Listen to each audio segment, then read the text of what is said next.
The Sedano and Kap Morning Show is on the air. Chaos at the Azteca, 3-2 England. Has to be the last chance for Mexico. We're a minute beyond the 11 allotted. Rangel, the goalkeeper, stays forward. There he is. In goes the corner. Pickford punches away. The referee blows the full-time whistle, and the Lions roar in the Azteca. England through to the quarterfinals of the World Cup. George Sedano, Scott Kaplan. The Sedano and Kap Morning Show. Padres on the verge of snapping an 8-game losing streak. Fly ball straight away. Jackson Merrill is underneath, and the Padres win the finale against the Dodgers. 5-2 at Dodger Stadium and avoid a sweep at the hands of Los Angeles. The biggest show in ESPN LA history. Yeah, I don't think people like being called hacks. You're the widow on the radio. Giant Mexican, horn section. And Did you have me on your show to berate me? Is that what you're doing now? give me a freaking break. I'm reacting to Art Bell. Yeah. Midnight in the desert. I'm Art Bell. Scott Kaplan, eat a fat one, bro. The Sedano and Kap Morning Show on 710 ESPN. The all-new ESPN LA app and on YouTube at ESPN Los Angeles.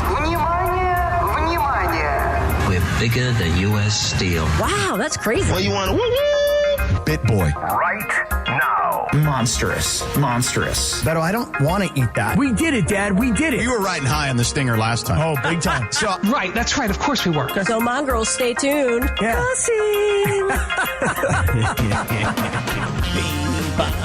Yeah. 7:02, good morning. This morning show begins on this Monday, July 6th, 2026. Good morning. Back from the 4th of July weekend. And let's start right here. Before we get into all the top of the hour integrity. Where are we starting? Carlos Saisu.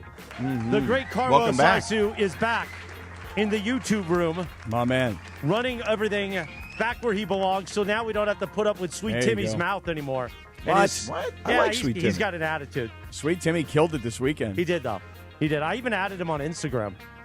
Oh, what an honor that must be for now him. I'm gonna slide. What an honor, yeah. I'm gonna Yeah, slide wow. head first in those DMs. You added him, huh? Wow. Carlo, welcome back, brother, and mazel tov to you and your family, your growing family. yeah, congrats. Good luck, brother. Good luck, man.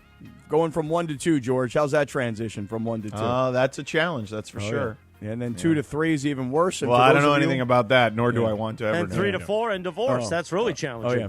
For those of you who made the mistakes that I did, 2 became 3, 3 became 4, 4 became -1. The whole deal. How is the divorce going, Cappy? It's not going so great after this past weekend, though, Berg. I'll tell you that right now. God forbid you have a little bit of fun. God forbid you post about having a little bit of fun. The next thing you know, somebody's knocking on your door. I want more money. Wait, are you serious? We can get to that later. Wait a minute. I thought it's all done. No. We'll get to that in the 9 o'clock hour because I want to have a real full-on discussion if that's the case. Like, did she actually knock on the door? No. I'm exaggerating, people. No, I'm kidding. I'm exaggerating. You're having too much fun, Cappy. Yeah, how dare you enjoy the 4th of July? How dare you enjoy those fireworks? How dare you celebrate America 250? And by the way, just one little side note before we get started. I said a lot of old guy things this weekend, including this one. I remember back in 1976 when I was only a 6-year-old child, and I am here now for 250. Yeah, I was preaching this weekend. You young people, you'll be here for 300. Me, I'll be long gone. Yeah, I was we'll an be old gone. guy this weekend, pal. Yeah. That's how it works. Were you complaining about how loud the fireworks were? No, I didn't get that old. No, I wasn't that old of a guy. I only complain about it when it's yesterday, the 5th, and it's still scaring the hell out of my dog. My issue is the dog. Yeah, right. the dog. Yeah, The dog. Yeah. I don't understand why people set off fireworks in the middle of the day. Like, you can't see them. What are you doing? Because they spent like $10,000 illegally, so you got to get your mon's worth. Right. There you go. Seems like a waste, though. Yeah. Like, what? We have extra fireworks from last night? What the hell? Let's light them up. That's what people do. So, Cappy, yo, we pulled Beto back into the World Cup group chat because at 2-0, he said adios. Yeah. Yeah. I brought him back in. I'm like, it's 2-1, sucker. You're back. Yeah. Right. And by the way, the 2-1 happened quickly. I mean, first Very of all, quickly. Right. The 1-0, okay, fine. You're like, all right, it's 1-0, it happens. Beautiful header, by the 2 way. and the 3 happened very quickly. Right. The 2-0 and the 2-1 happened very quickly. The 2-0 goal, it was almost as if the Mexican team was like shocked at what had happened. And the announcers made the point that the players seemed to be pointing fingers and arguing with each other about what happened on that first goal, that header. Right. And then they turned it over. Right, and then exactly right off as they restart the game, they turn the ball over, and boom! I mean, just in a matter of seconds, it's 2-0, and you're thinking, okay, this thing's over with.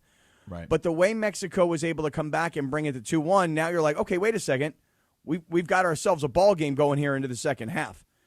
But unfortunately for Team Mexico, with 10 men on the field, they couldn't win. It was tough. It was tough. Oh, by the way, England's player who got the red card, is this guy planning on playing in the next game? I mean, is England's chancellor or prime minister or whoever runs England, is the Queen going to call FIFA? Well, I will say this, to that note, I kind of looked this up. The Queen's dead, by the way. Oh, she is? Yeah. My bad. FIFA has overturned some red cards recently. It's not like this is – I mean, it's unprecedented maybe in the World Cup, but even in qualifying, they did it with Ronaldo. Yeah. And I believe an Argentinian defender and an Ecuadorian midfielder also had a similar situation back in April. So it's not unprecedented that FIFA has if something is so egregious, they've turned it over and changed the So your point is right on. Ronaldo, 2 matches, those were suspended. This guy from Argentina, Nicolas Otamendi, I don't know the name. And ultimately, it got down to the American player. And listen, here's the thing, George. We're all going to be watching this U.S. game tonight, right? And everybody, listen, before I even talk about the U.S. and this red card, are you experiencing the same thing I'm experiencing where everybody is talking to you about the World Cup? People who aren't necessarily big-time sports fans, or let me rephrase, people who are not soccer fans. These are not your friends that have LAFC season tickets.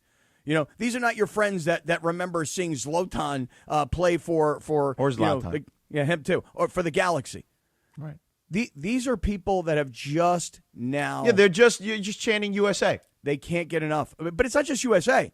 It's every single match. You don't even know who's playing. Good. Even better. Yeah. I mean, the World Cup, I got to say, has been spectacular. Well, thus it's on far. every day. And you know what the difference is now, too? Are your friends gamblers? Not really, no. Oh, okay, because that's helped a lot, too, I would imagine. I would think so. The ability to be able to gamble on this World Cup is probably huge. Right, when matches are on every day at all times of the day. It's just been incredible. And we're all going to talk about the USA today, George. But look, to your point, this is not uncharted waters here. I mean, FIFA has overturned plenty of red cards. And we as American sports fans, for example, let's say a guy in the NFL gets suspended, right? And then they appeal the suspension. So the guy can still play until the appeal is heard. Correct. And in the NBA, we have technicals rescinded all the time, including ones that could cause suspension. And so where I think the world is upset. Yes. Where the world is upset is that how dare the United States, essentially the host country, get their top player kicked out. And the next thing you know, according to all the reports, government officials, the president of the U.S. is calling the president of FIFA about this egregious red card. And now people think politics are involved, which maybe they are. I don't believe that to be the case. I believe that the president might have called, but I don't believe, because, again, there had been some level of precedent in this that, I don't think it necessarily influenced anything. But I do agree with you. I could see where people would make that correlation. But shouldn't people look at this?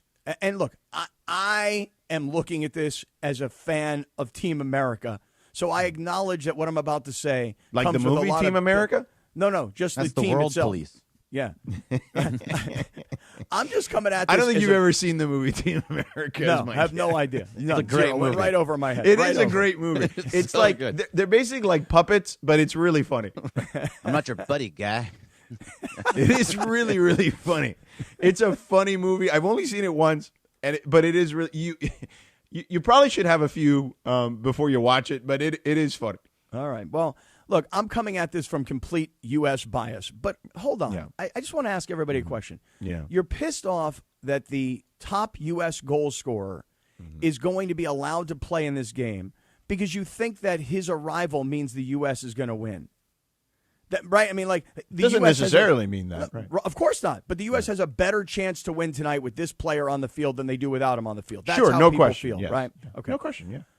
First of all, let's start from the beginning. He should never have gotten a red card for hitting the guy's ankle with his foot. Agreed. He was chasing the ball, and that is not the spirit of the rule of VAR to freeze frame something. Like, it's not. That's not the case. They're both chasing the ball. The guy happened to step as his foot was coming down. Right. It wasn't done with malice or intent. Right, and there was nothing he could do. I mean, it's like, well, he should have taken his foot off of his ankle quicker. Right. How? Physics say he could not have done anything. Right. Different. So it should never have been a red card in the first place. That's number one. Number two, think about it from FIFA's perspective. This is why Messi doesn't get a red card when a similar situation happens.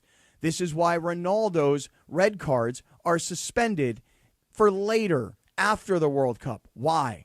Because if you're the World Cup and you're putting on the Super Bowl every single game, you want your best players to play. Could you imagine if Patrick Mahomes were suspended before the Super Bowl and they went, well, what can I tell you? He got a suspension in the AFC Championship game for targeting, therefore he can't play in the Super Bowl. How stupid that would be. That's what this is. You can't take the best players off the field for a questionable call. If it were obvious and there were no controversy and 100% of people all agreed, hey, that's a red card. Sorry, that's just the way things go. You know the rules. That's different. This was an egregious red card to start, and what people are pissed about is how dare you essentially accommodate Team USA, the host country, with their best player. Yeah.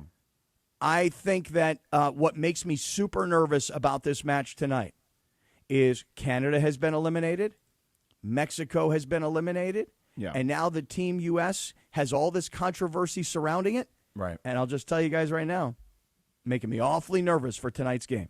So you think the fix is in, is what you're saying? Well, or historically they've had a real struggle getting past this part of the tournament anyway, as they've only made one quarterfinal in the last, century, basically. Yeah.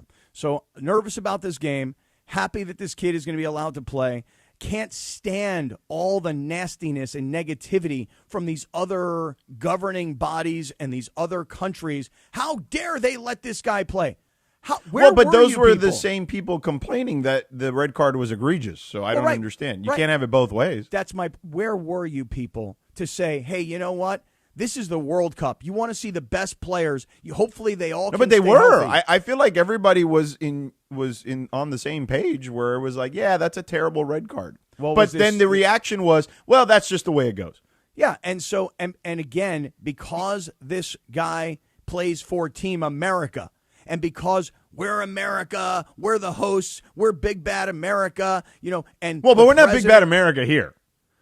We may not be in soccer, but we are still big bad America, and most people won't separate that, and they'll go like this. Wait a second. The World Cup's in America. Are you like Iron Sheiking this thing? Like, are you creating an Iron Sheik here? Iran. Like, Iran, number one. Pull right, USA. like 1980s, like Nikolai Volkov. Is that what you're creating here? Look, I'm telling you what the rest of the world looks at us as. The rest of the world looks at us and they go, come on. You guys are now going to have your president bully your way into getting the red card reversed? I think honestly, because everyone's so divided, I think his involvement probably made that. If FIFA comes up with this without anyone alerting us to his presence on the situation in the matter, it's probably not as volatile a situation as what I would say. would tend to agree with you, but then of course it's like then you start bragging about it. I got this done. That's right. Got to win this game tonight, man. Well, listen. How about tonight. that? Let's just focus on the game then. Well, my focus is on the fact that he should never have been red carded, and anybody. But again, I think everyone agreed that was the case. Anybody, even the people who may be complaining now, felt that way at the time. While you figure out the focus, organizations. while you figure out the focus, let me read this. We'll figure it out. 7:15 on a Monday. You know what you could have done over the weekend? Maybe you went to Valvoline Instant Oil Change. Get that lube job you need so badly. Valvoline Instant Oil Change, home of the 15-minute drive-through oil change. Visit SoCalOilChange.com for a location near you.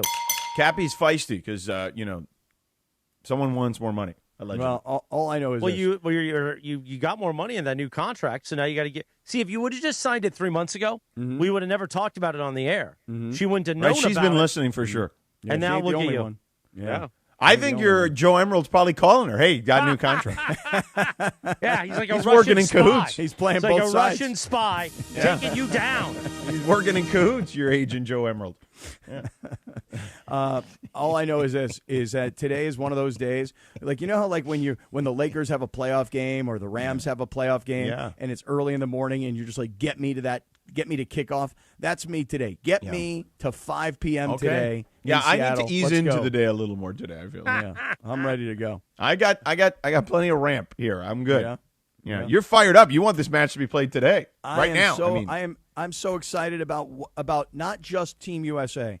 Yeah. I'm just ecstatic, literally ecstatic, with the way America has embraced the World Cup as a sports Team fan America. community. Yeah. But it's not just America. It's literally, I'm telling you, dude, people who have no interest in soccer. I hear this line all the time. I hear this line all the time from people. I've watched more soccer in the last week than I've watched in the last 50 years, meaning people are just now getting to it. Yeah, there are plenty of people like that. Yeah. I mean, maybe down in San Diego, you know what I mean, too? Like, there's some of the, your rich friends who, they don't really watch soccer so much, you know what I mean? Their kids played a little bit, you know what I mean? But I don't know, man. I just feel you're like, hanging with those highfalutin people down there, you know what I mean? guess so. If you hang with the people in L.A., I mean, it's a city that loves soccer. They're excited down there with you, Cappy. Yeah, the real God, it's so people. nice to see minorities behave. That's what they're saying to you, Who's saying that? All your friends are like, oh, it's so nice to see minorities come together on the soccer field. We love it every 4 years. Is that what they're saying? That's what they're saying, Cappy. Hey, real quick, I know we got to go to we got to step aside here in a moment, but I do want to shout out our Filipino friends. And I'm sure right now they're all watching Alex Ayala. She is the first Filipino woman to play in the round of 16 at Wimbledon, and she is currently looking to tie this match at one set apiece. She just defeated in the previous match Iga Swiatek, who was the defending Wimbledon champion, the number 3 seed. And now she's facing Jasmine Paolini of Italy, who's the 13th seed. So I know our Filipino friends are excited. Speaking of Filipino, to me, Filipino food is like as close to. I mean, it's basically Latino food in a lot of ways, but even better. I had some lumpia this weekend. Oh, lumpia's good. Lumpia's good. Oh my it's God! addicting, We though. went It's to so we went to addicting. the beach on Friday with some friends, and the mom is Filipino, and she brought some lumpia, and I was like, I think me and Mateo ate like half the damn box. Oh, it was delicious. They're hard to turn down, and they are like egg rolls, right? Aren't they like kind of fried? Similar, yes. Yeah, yes. and it's like, dude, it doesn't matter to me, honestly. Like I eat these things so rarely. Give me all of them. I just pound on all them things. Yeah, So let's see if Alex Ayala is able to pull this thing out. She seems to be wearing as I'm watching on ESPN2, some sort of wrap on her hamstring. Mm-hmm. So and on her elbow too. So she's been beat up here in this particular match. And I couldn't get anybody to bite yesterday when I said in our group chat, "Wow, what an upset!" Because I'm doing to you guys what I did to you during the college basketball season. No, I knew what you were talking about. I just wasn't going to engage with you. I just love that Bergie, 2 hours later, put the little question mark on it. Right. I was trying to like Bergie's question mark, but I couldn't. So I was looking through, and I was like, what is on right now? No, I know. I knew what he was talking about, and that's why I brought it up here, because she happens to be playing now, too. So I just wanted you. Well, Cappy, look, Wimbledon is a big deal. You should be watching Wimbledon, right? Yeah. But I knew that nobody else was, because everybody in our group chat was watching the World Cup. I was blown away. I was not. I was watching Wimbledon on one TV, and I had the World Cup on the other. Well, I'll tell you, man, I'm so impressed that on like the 4th of July, and even yet the day before, the 3rd of July, our group chat on the World Cup is going crazy, and I'm like, you know what? I'm super impressed. Everybody's watching at the same time. It's a gorgeous day. There's lots to do, but everybody is in our group chat watching the World Cup. Very, very impressed with our squad. Well, Mike Trudell started that group chat. Yeah, he did. He started the He's group big chat, into the that World was where Cup. the thing started. I got a Mike Trudell World Cup update coming up next, too. By the way. Okay. Yeah. Look at that. All Look at right, this guy Alex Ayala. Let's go. 1 point away from tying this thing you up. knew Let's I was go. going to drop that missile, Bergie, right out of the gate. You just like to set things up so well. I know You got to be exactly what happy you're doing. I gave you 25 minutes without it. I was shocked that you did. I can't wait to hear it. I have no idea what we're Cappy, talking about. are you going to watch Alex's next match on ESPN2? It's on right now. I'm watching right now ESPN. I'm watching Wimbledon. You're watching Caboli and Demonor on ESPN 1 on E1? I've got two of them on, right? I got the female match on and the male match. Right. That's what I got. You got E1 and E2. You're darn right I do. The Sedano and Kap Morning Show this Friday. We're going to be live from Hollywood Park Casino, 7 to 10 a.m. HBC, come hang with the morning crew and get ready for the quarterfinal in L.A. at SoFi.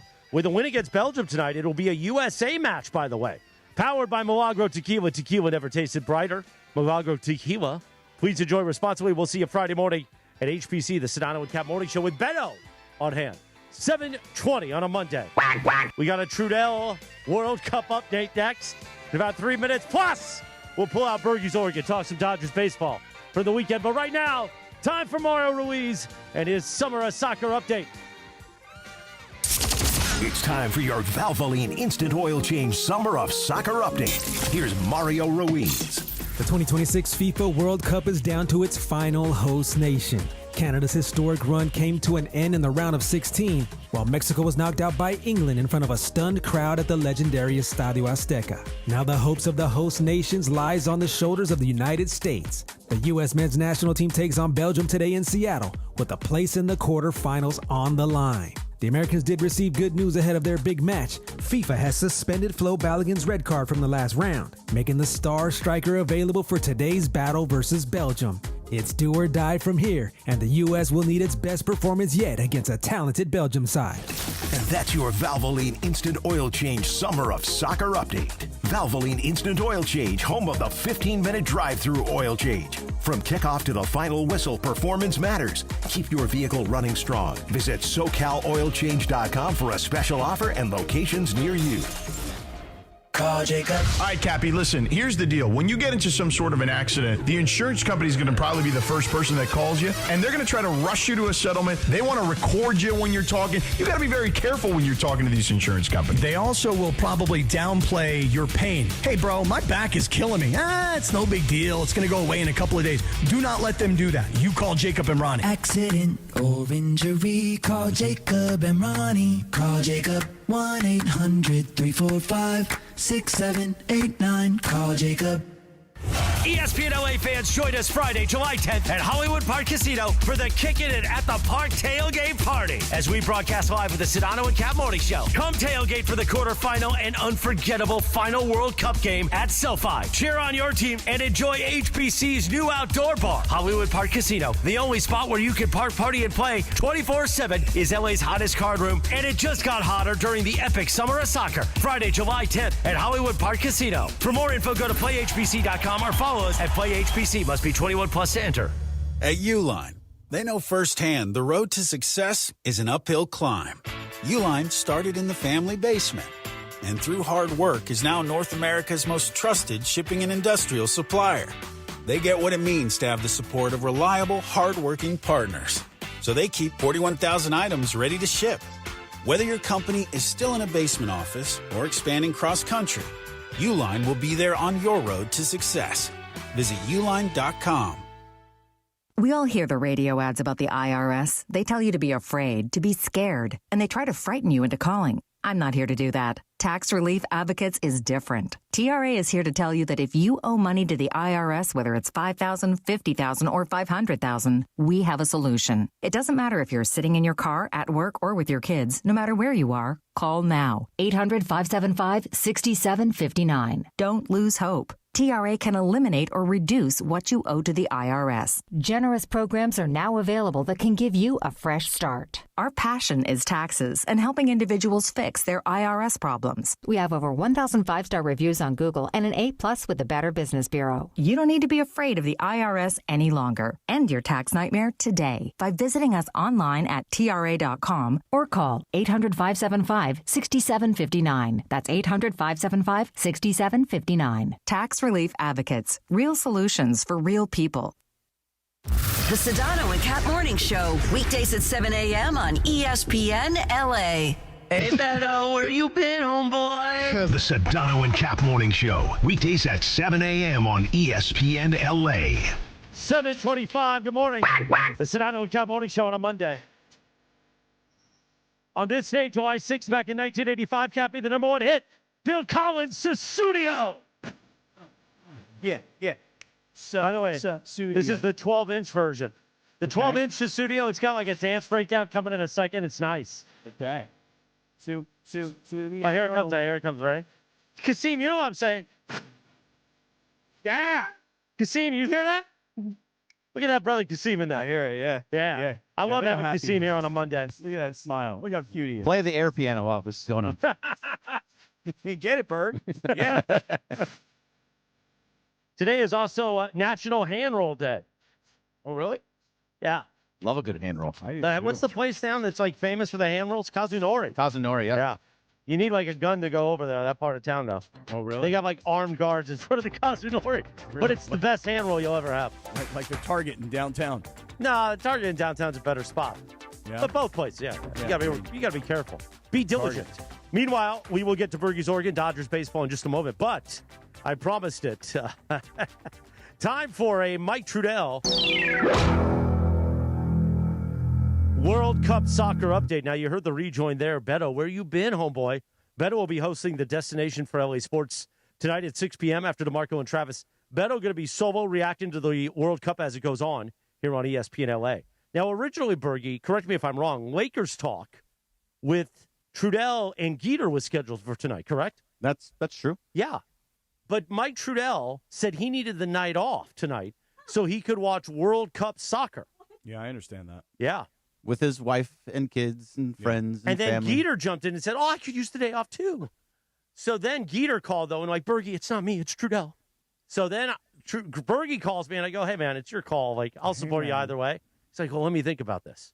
So then Bergie, a much better human being than me, says, Trudell, you could have the night off for that job you wanted so badly. So now we got Beto solo tonight. Beto not afraid to be on the air with his audience, talking to them during the World Cup.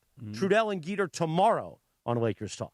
Okay. Now that we have that all straight. Berg, how do you feel like, was that accurately described? I mean, that was pretty accurate, I didn't embellish actually. No, you did not embellish at all, actually. That is a rarity. I switched the days. I helped them out, and I switched the days. I said, okay, we'll switch destination to Monday. You're a mensch over there. Yeah, Bergie gave Trudell a helping hand. Nothing wrong with that. Does anybody here fault Trudell? Why couldn't they have just taped the show today? Because we like it live. Yeah, so because of YouTube. Because the show's picking up a lot of steam, so it's doing really well on YouTube. George, you're rolling your eyes, huh? I mean, well, why are you rolling your eyes? Show's at night. I mean, it's okay. It's at 6 p.m.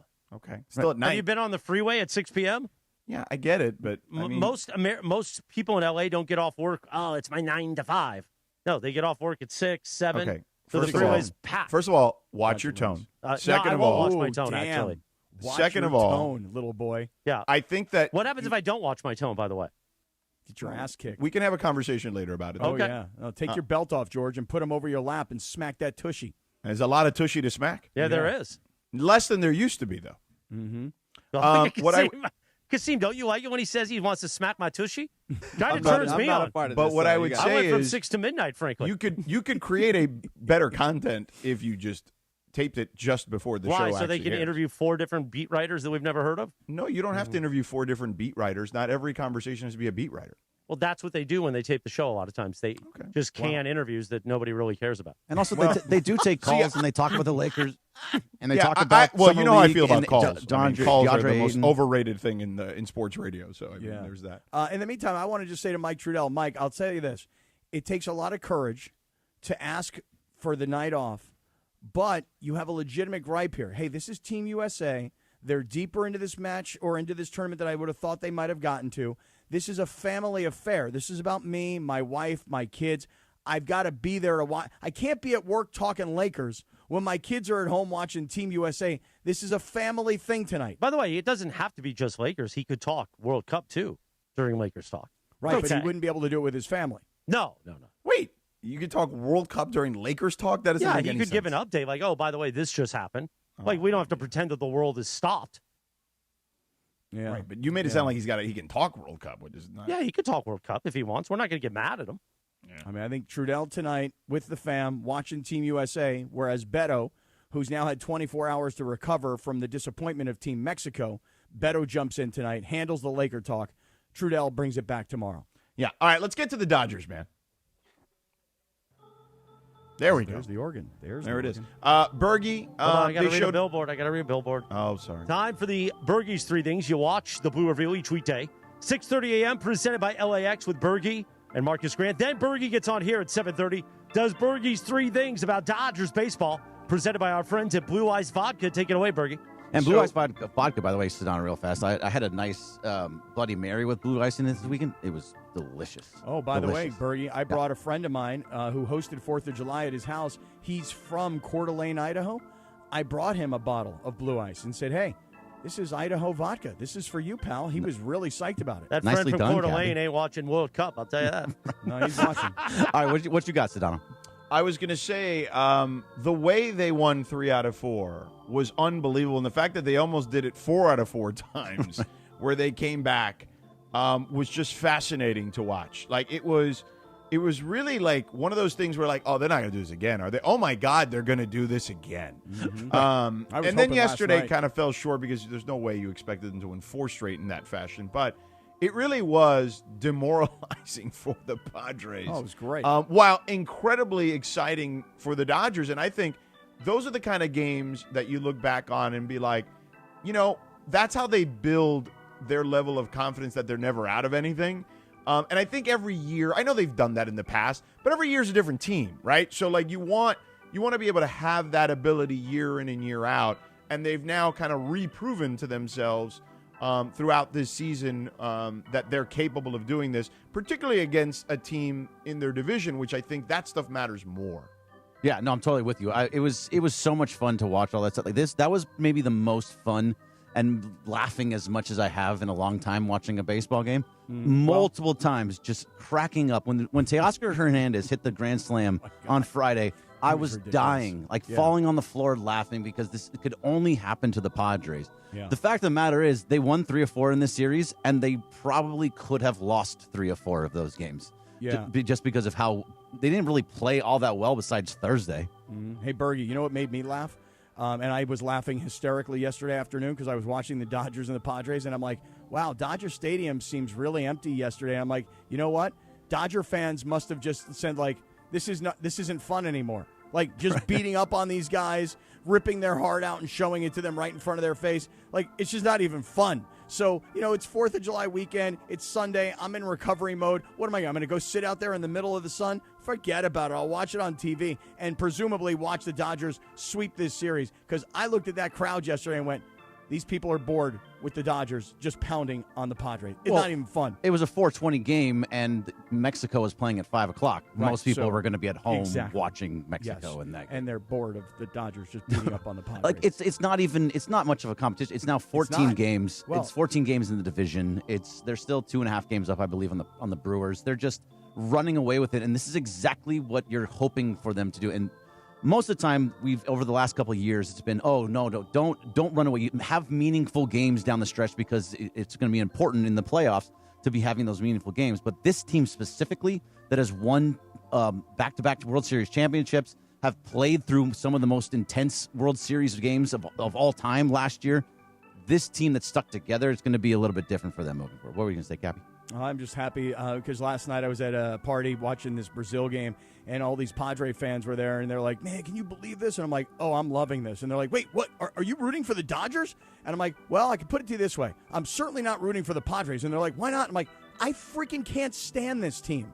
I don't understand how anybody could like this team other than, you know, it's your team and it's where you're from and you got the gear. But they're so unlikable, you know? And I told these guys yesterday, I'm like, you saw the height of your team. Over the last couple of years, you had your chance. You had players getting paid in their prime, and you had this team on the ropes, and they found a way to come back and beat you yet again. You're about to see. You went from the height, and now here comes the down. It's all coming down now. And these guys are telling me, no, you don't understand, dude. The new owners, they hate the Dodger owners, and there's some involvement in some soccer club in Europe, and they hate them, and they just want to, like, good luck, guys. Just keep building excuses because you got no shot. Yeah. No shot against the Dodgers. I love that Lindsay put on the rundown here. Dodgers won series versus Justin Kaplan's Padres. Not against yours. Yeah, it's not Cap. They're not Cappies anymore. They're just Justin's. And then he's like, "Come on, Dad. How can you not root for the Padres? Are you a Dodgers fan now?" Real easy. Really, just not a likable team. One team is very likable. One team is not likable. I know so many Padre fans who are now raising Dodger fans, and they're like, "Well, I don't know. You can't beat them. Join them." I mean, seriously. Well, like, it's like I would love to hate them, but I can't hate them. I like them. Yeah. So one thing from yesterday's game that I do want to point out, though, is on Eliezer Alfonso Jr. One of the prayers up to his family. His stepmom and sister were both in the Venezuelan earthquake, and that is a very sad thing for him. So he had his major league debut yesterday. Didn't get a hit, but good for him to be able to play through that game. Right. So but Bertie, didn't they say that they found out about his stepmom and his sister like right before the game started? Right before the game started. Oh, yeah, I don't know how you go out there and play like that. So prayers up to him and his family. All-Star selections are out, and you're going to see a bunch of names that you know if you're a Dodgers fan. Andy Pius, congratulations. Sedano, you got Andy Pius in there. How many times did you vote? Yeah, how many times did you vote for him? I didn't vote for anybody, so no, I didn't vote. Right. So Andy Paz is a starter in the outfield. Freddie Freeman started at first base. Max Muncy is starter at third base. Shohei Ohtani, obviously the DH, and Yoshinobu Yamamoto is in. There's still a chance for a guy like Justin Herbleski to make the All-Star team. And that would change. That would break the tie, I believe, with Philly and Atlanta, right? That have 5 apiece. Am I miss? Yep. I get that? Do I get that right? I believe you do. And so, so Justin Herbleski could get. It really depends on starts for different pitchers whether he gets in or not. But he's been great, and he deserves a nod if one of those guys back out. A little bit of update on the injuries that are going on right now. Evan Phillips is going to be activated today. He hasn't pitched in over a year, so it's going to be nice to have him back. This team's just getting healthier and healthier and healthier. Edwin Diaz pitched to live hitters yesterday. Blake Snell threw off a mound. So all of these guys. The only one that's not really doing anything is Tyler Glasnow, because Tyler Glasnow is just hurt every second of his life. So I never know if he's ever going to make it back. Wow, he's the Anthony Davis of the Dodgers. Yeah, that's exactly. He's really living up to his name of Glass now. Yeah, 100%. It's so frustrating. But he comes, but then he gets healthy and he gets to the postseason and you're like, oh, you're really good again. So take what you can get. All right. Well, excellent stuff, Bergie, as the organ ended. Coming up next, Cappy's guy is gone. He's going to shed a tear, I believe. Sad day. We'll have that for you coming up. But first, tell us about your friends at the Wellness Company. Oh, I would love to do that. As a matter of fact, hold on. Here it is right here for those of you that are watching on YouTube. Here it is. Here is the medical emergency kit. And if it's something that you're worried about this summer, and you should be, because here's what happens. People get colds or they get, whatever it is, and then, it's like, wow, this thing is just lingering. This thing won't go away. You can try and let your body handle it on its own, and maybe it will, maybe it won't. But I'll tell you this, if you had a cold and you're like, I'm not going to take medication, I'm not going to go see the doctor, I'm not going to urgent care, I don't have time to go to the pharmacy. If that's your attitude, 30 days later, you're still going to be holding on to that thing, and then you're going to ultimately wind up taking something that's in the medical emergency kit, and you're going to be better in 2 days, and you're going to say, why the hell did I do that? So, look, it's amoxicillin as an example. It's a generic Z-Pack that's in here. But, again, I'm holding this up for you so you can see it. It's all these different medications that you may need for a variety of different ailments. I mean, let's just say all of a sudden you get a urinary tract infection from out of nowhere. You're like, how'd that happen? What do I take? What do I do? You go to the guidebook. The guidebook right here has all the different ailments, and then it explains what medications you would take. And, by the way, if you're not confident, like, I don't know, is this really the right thing? Should I be taking this? I'm not so sure. There is a doctor on call, and you can have that telemedical call right there on the phone, no problem, at all times. So, urgent care, no pharmacy lines, no copays, no doctor. You start on your meds sooner, you feel better faster, and now we save you $45 because all you have to do is go to urgentcarekit.com/710, urgentcarekit.com/710, and you use our promo code 710, and you are saving $45. And again, you don't want to go on a summer vacation, have somebody get sick, get everybody else sick, and not have a doctor or a pharmacy in wherever you may be. You take with you the medical emergency kit, and all you have to do is go to urgentcarekit.com, use our promo code 710, urgentcarekit.com/710. Use the promo code 710, save $45. There you go. Thank you, Cappy. 7:39 on a Monday. Tell you, the YouTube chat is popping off on a Monday morning. Though, there's some weirdos in there. You got to get in there, calm the people. I'm in there right now. I'm going to have to jump in. I know. Tell them, hey, man, Kasim will calm you down. By the way, ESPN LA Summer of Soccer is coming to Culver City this Saturday, July 11th from 11 a.m. to 3 p.m. Bring the family to Veterans Memorial Park for a free family field day, fun activities, and a watch party featuring the quarterfinal between Norway and England. Visit culvercity.org for details. The Sedano and Kap Morning Show. Cappy sheds a tear for Deandre Ayton. 3 minutes from right now. The Sedano and Kap Morning Show. We'd like to thank our founding partner, Providence. Providence, caring with compassion in Southern California. This is the Sedano and Kap Morning Show. Men, your health is the real MVP. Providence reminds you that many of the top health risks men face can go unnoticed. But annual checkups, screenings, and knowing your numbers can make all the difference. From staying active and eating well to prioritizing sleep and mental wellness, small steps can have a big impact. Providence brings together the best minds in men's health, keeping you in the game with trusted, compassionate care. Take control of your health like I did. Learn more at providence.org.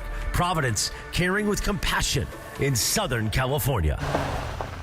Oh, hey, Sarah. Did you hear my daughter Katie got Camper of the Week? That's a big deal. We got a big deal, too. Right, Mom? Honey, shh. What's that? Okay, that Hyundai Santa Fe, I only paid.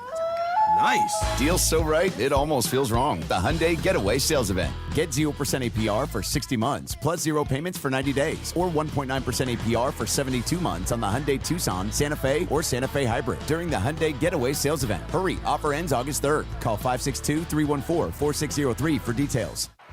Hey guys, it's Kap. Is there any better match than soccer and pizza? Our friends at Pizza Hut have 2 winning deals all summer long. Need a quick carryout before kickoff? Grab a large 1-topping pizza for just $9.99. Want more toppings or delivery? Get a large 3-topping pizza for only $12.99, available for delivery or carryout. So whether you're watching every minute or just tuning in for the big moments, Pizza Hut is the winning move this summer of soccer. Order today on the Pizza Hut app or go to pizzahut.com. Your ambition just met its match with Robinhood. You play for the win, not just on game day, every day. Channel that drive into your money. Robinhood puts you in control, all on one platform. You expect more from yourself. Expect more from your money. Get started today at Robinhood.com/yourmoney. Again, that's Robinhood.com/yourmoney. Your money, your move.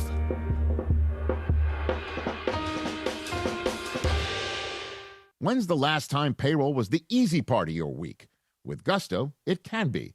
Gusto is the all-in-one platform designed to take the hassle out of managing your team, from payroll and compliance to hiring, onboarding, and more.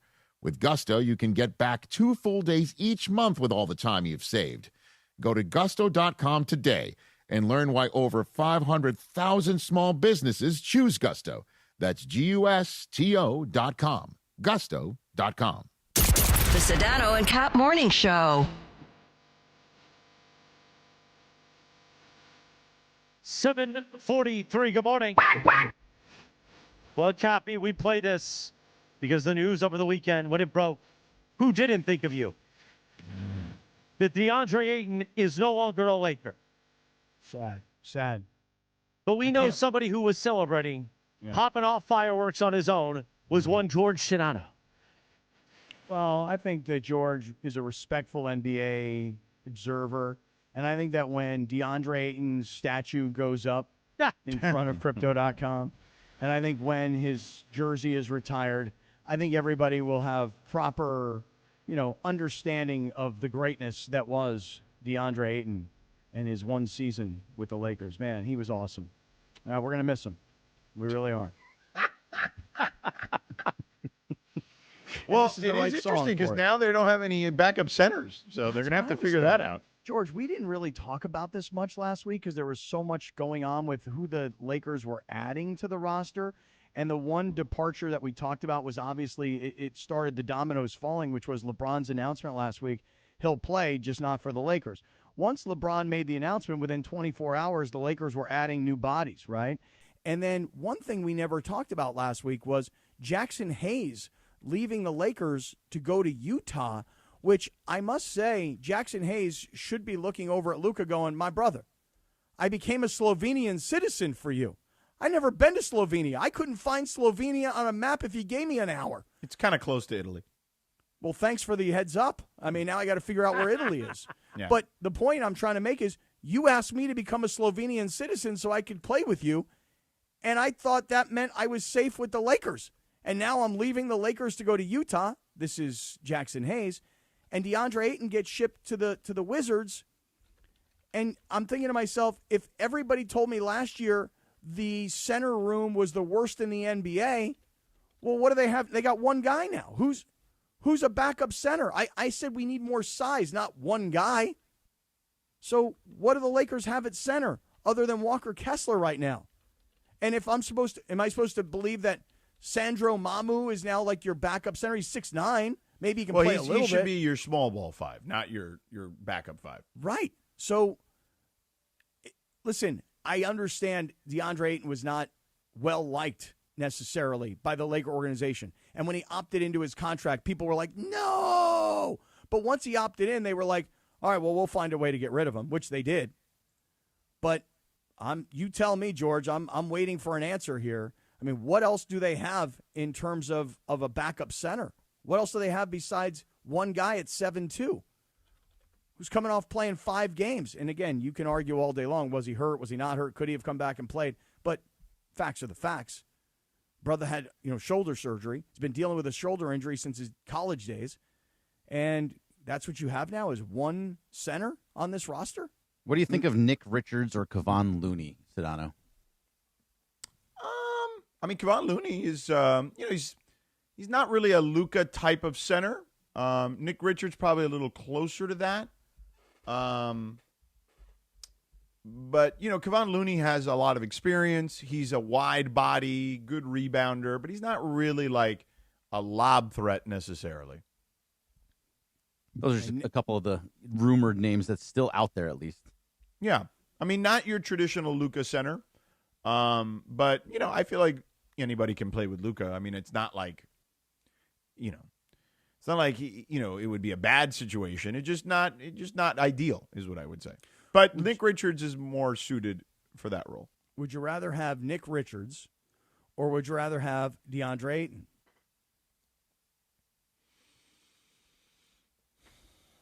That does not sound like a glowing endorsement for Nick Richards. No, not at all. How about Drew Eubanks? Does Drew Eubanks do anything for you? I mean, Drew Eubanks okay as a backup. I think Nick Richards pretty good, actually. What about Larry Nance Jr.?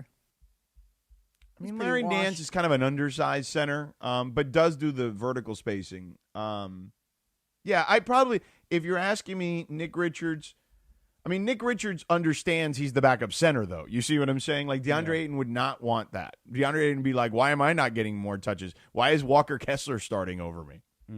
Yeah, why is Walker Kessler making whatever it was it $35 million, $40 million, whatever it is? 130 over 8 4. million. Yeah. I'm making right. $8 million. So, I mean, I think the difference is Nick Richards is a good backup center and would understand the pecking order. Well, understanding your role is an important part of being, on a harmonious roster. You don't need a backup center making $8.1 million who sometimes shows up and sometimes doesn't. You don't need him to be a pain in the ass because nobody wants to manage that personality. So if you're a superstar, they'll manage your personality. But if you're a backup player making very little money compared to the rest of the league at that position, and you were a number 1 overall pick, the last thing I have time to do is manage your emotions. So I understand why you'd want to get rid of him. I'm just saying that for all of the, and I don't know that I'll call it like excitement. I don't think people were jumping for joy like as if the Lakers were winning a championship based on their additions last week.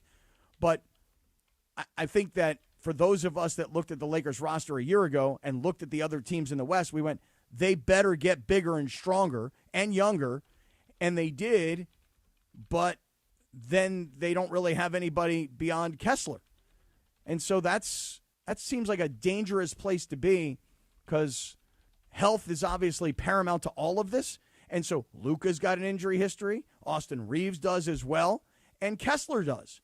So your top 3 stars where you've invested all your money are all guys who have been hurt throughout their careers, short as some of them may be. So I am as much as I know that people did not like DeAndre Ayton, for me, you get what you pay for. You got an $8 million center last year. That's what you paid for. Well, that's what you got. I was listening to the Hoop Collective over the weekend, and they did one of the episodes of, it was Tim McMahon, Wendy, of course, and then Vince Goodwill. And they were talking like the entire episode about the Lakers. And one point that Wendy made was that you see all these like backup centers now are signing for like $5 to $10 million, and the Lakers don't even really like have that kind of money really.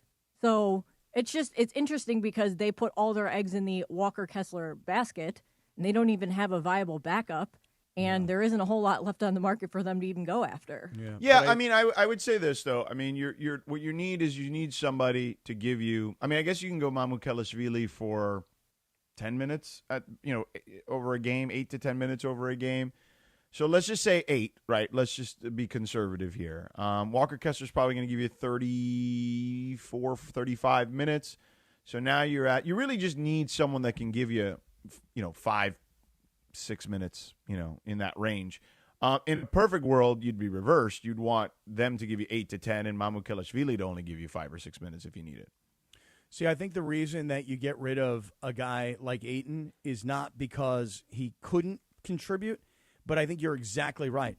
This is a guy that instead of saying, hey, look, I'm only making $8 million, and the fact of the matter is I never became a Hall of Fame caliber player, even though I was the number 1 overall pick.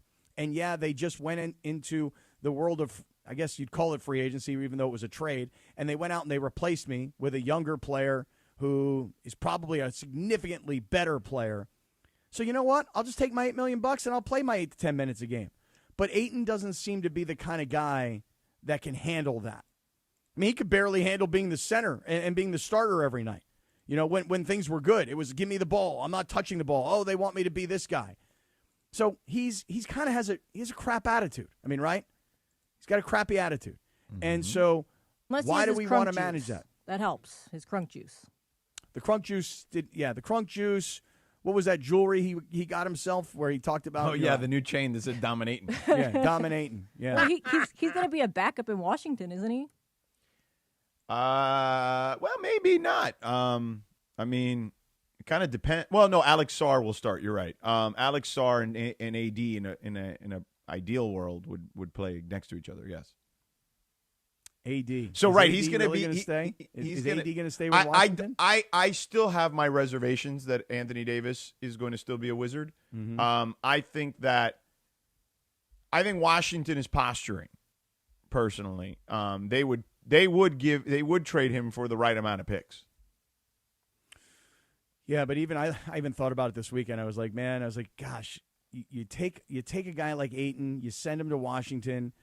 Everybody assumed that Anthony Davis was going to be leaving Washington because, of course, there was the original rumors about him and LeBron hooking up in Golden State. Then, and that seems to have died down a bit. It seems like now LeBron is choosing between 3 Eastern Conference teams, Cleveland, Miami, and Philly now. This whole Philly idea, too. Although we got to talk about the Rich Paul whiteboard. Yes, you guys make fun of that podcast. That is the most first of all, I will say this. That is the actual best usage of Rich Paul's, skill set, ability, however you want to call it, right? Attaching his real life job to a podcast. Mm-hmm. That blew me away. Like, I think that was the most fascinating thing I've ever seen, the way that he discussed LeBron's options. Philadelphia seems like completely far-fetched to me. Really? I think, I feel like LeBron could go to Cleveland, just cruise right back in. Everything's comfortable. He knows the Philly facilities. hasn't won a championship in 43 years. Philadelphia. Yes. Right, but you're saying what? That it'll be he's motivated 44 by the time they get to the finals. Right, but you're saying what? That he would take the challenge of delivering for the city of Philadelphia? Well, he could be the missing piece. I don't know about the challenge necessarily. I could see him, though. You talk about comfort and happiness. I think LeBron would be a heck of a lot more comfortable. Some good golf courses in Philly. There are a couple. Listen, you can find good golf courses anywhere. Like you can find good restaurants. Like you can find good housing developments. You could even find good schools. You can find. But them in did you every watch? good American Did you city. watch any of the Rich Paul whiteboard thing? Not one. Oh my gosh, second. it's so good, Cappy. And I'm stunned. This is so up your alley. it is. It really is. I thought it was I'll tell you fake this right now. On I'll watch Saturday it. morning when I saw it, I thought it was AI because I was like, I "There's no agree. way I he didn't did believe this. it. I also did not believe it. I Like looked I was around- like, this yeah. is not real. I looked around And like then, 5 places and I was like, okay, it is real. And then I watched it on their YouTube. I went to actually search it out on their feed, and then I watched it and I was like, wow, this is really good stuff. Like I this is the kind of content I would want. Had not seen it, had not watched it. Based on your recommendation, would go back and give it a look today.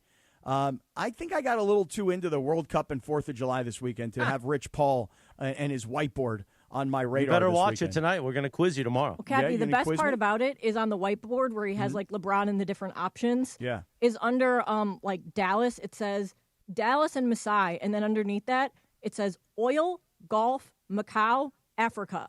He never explained that. It's just like why he wrote that under one of his options. It's crazy. I mean, it's very funny. The fact that, think about how this, for everyone that made comments about him, and I know Laker fans hated that he said the thing about Austin Reeves, which, by the way, I didn't disagree with at the time. Like, Luka clearly he needed a center. And he just mentioned Jaren Jackson Jr., and people got mad, but that's exactly the player they got is actually not as good as Jaren Jackson Jr. But people got mad at that, and it was like, oh, how dare he say that? Well, this is why he has a podcast, because you're going to hear an agent talk the way an agent talks, or an agent thinks. And this whiteboard thing is incredible because you have an agent publicly breaking down his client's free agency in full detail for the public with complete transparency. Well, I mean, there's never been anything like it. No. From a content perspective, if you are a basketball fan and you want to get in the mind of how an agent works with his client at this point in free agency, it's pretty damn fascinating. This could kill some time for me today before the USA game. You should call your agent, Cappy, have him do the same thing. And ask, why didn't you do a whiteboard? Yeah. Have Rick Diamond do that's his name, right? Joe Emerald. Oh, yeah. Have him do a whiteboard like this was Cappy's options. ESPN LA or unemployment. No, we should do a bit of what Cappy's option should have been. Like, that's what we should have done. We should have gone. We have a whiteboard in the studio. We should have had someone draw it up. We should have. I'm happy to do that for you invited guys. Joe Emerald into the studio, and he could have drawn it up for us. No, I'm happy to do it for you guys tomorrow. I'll show you what I was dealing with. Are you going to be in studio tomorrow? Yeah, and I'll show you guys everything that I was dealing with along the way. All right, beautiful. We'll do that tomorrow. No problem. 7:57 on a Monday. The Sedano and Kap Morning Show. We keep talking. And, I don't know. Kap or Sedano, what do you want to do at 8 o'clock? Wait, what? What are we going to do at 8 o'clock? Yeah, what are you teasing here? I mean, okay, that's fine. I mean, we could. I honestly think we should talk more about like the Lakers situation and the LeBron situation. I don't think we can get away from that, or we have to get away from that. All right, let's do that 3 minutes from right now. But let me tell you about my friends at Life Source Water. Do not be a city water sleazeball. Esquivoso. Exactly right. You know what Johnny and I have done, John Ireland. You know what I've done. We've made the switch to Life Source Water System because we know in the city of Los Angeles and all of Southern California, that water is full of chlorine and other chemicals. That's why I made the switch to a Life Source whole house water system. Life Source cleans and conditions the water from every tap. That means you can suck on the tap. I get out of the shower, I do a happy dance, and then I suck on the tap. So, if you're drinking the water, cooking, showering, and washing with healthier water every single day, guess what? Your life is better. Best of all, there's no salt, no regular maintenance, and no more worrying about harsh city water drying out your skin. A Life Source water system isn't just another appliance. It's an essential part of your home. Once I made the switch, I knew I'd never go back. Life Source has been improving water for California families for decades, and they've built an incredible reputation. Man, I'm having a tough time with this read this morning. Don't just take my word for it. Call Life Source, 800-WATER-99, or visit LifeSourceWater.com. Call the Life Source Water California factory at 800-WATER-99, or visit LifeSourceWater.com. Life Source Water, taste and feel the difference. Warranty limitations apply. Bergie, I think it's karma for me going after Trudell. It's the Trudell soccer gods coming after me. Yep. We're going to screw up your Life Source water system rate. All right, we come back. We'll talk more LeBron, more free agency in 3 minutes right now of the Sedano Kap Morning Show on ESPN LA. The personalities you know. The teams you love. Keeping it there for Son. Puts it on the left foot shot. And in!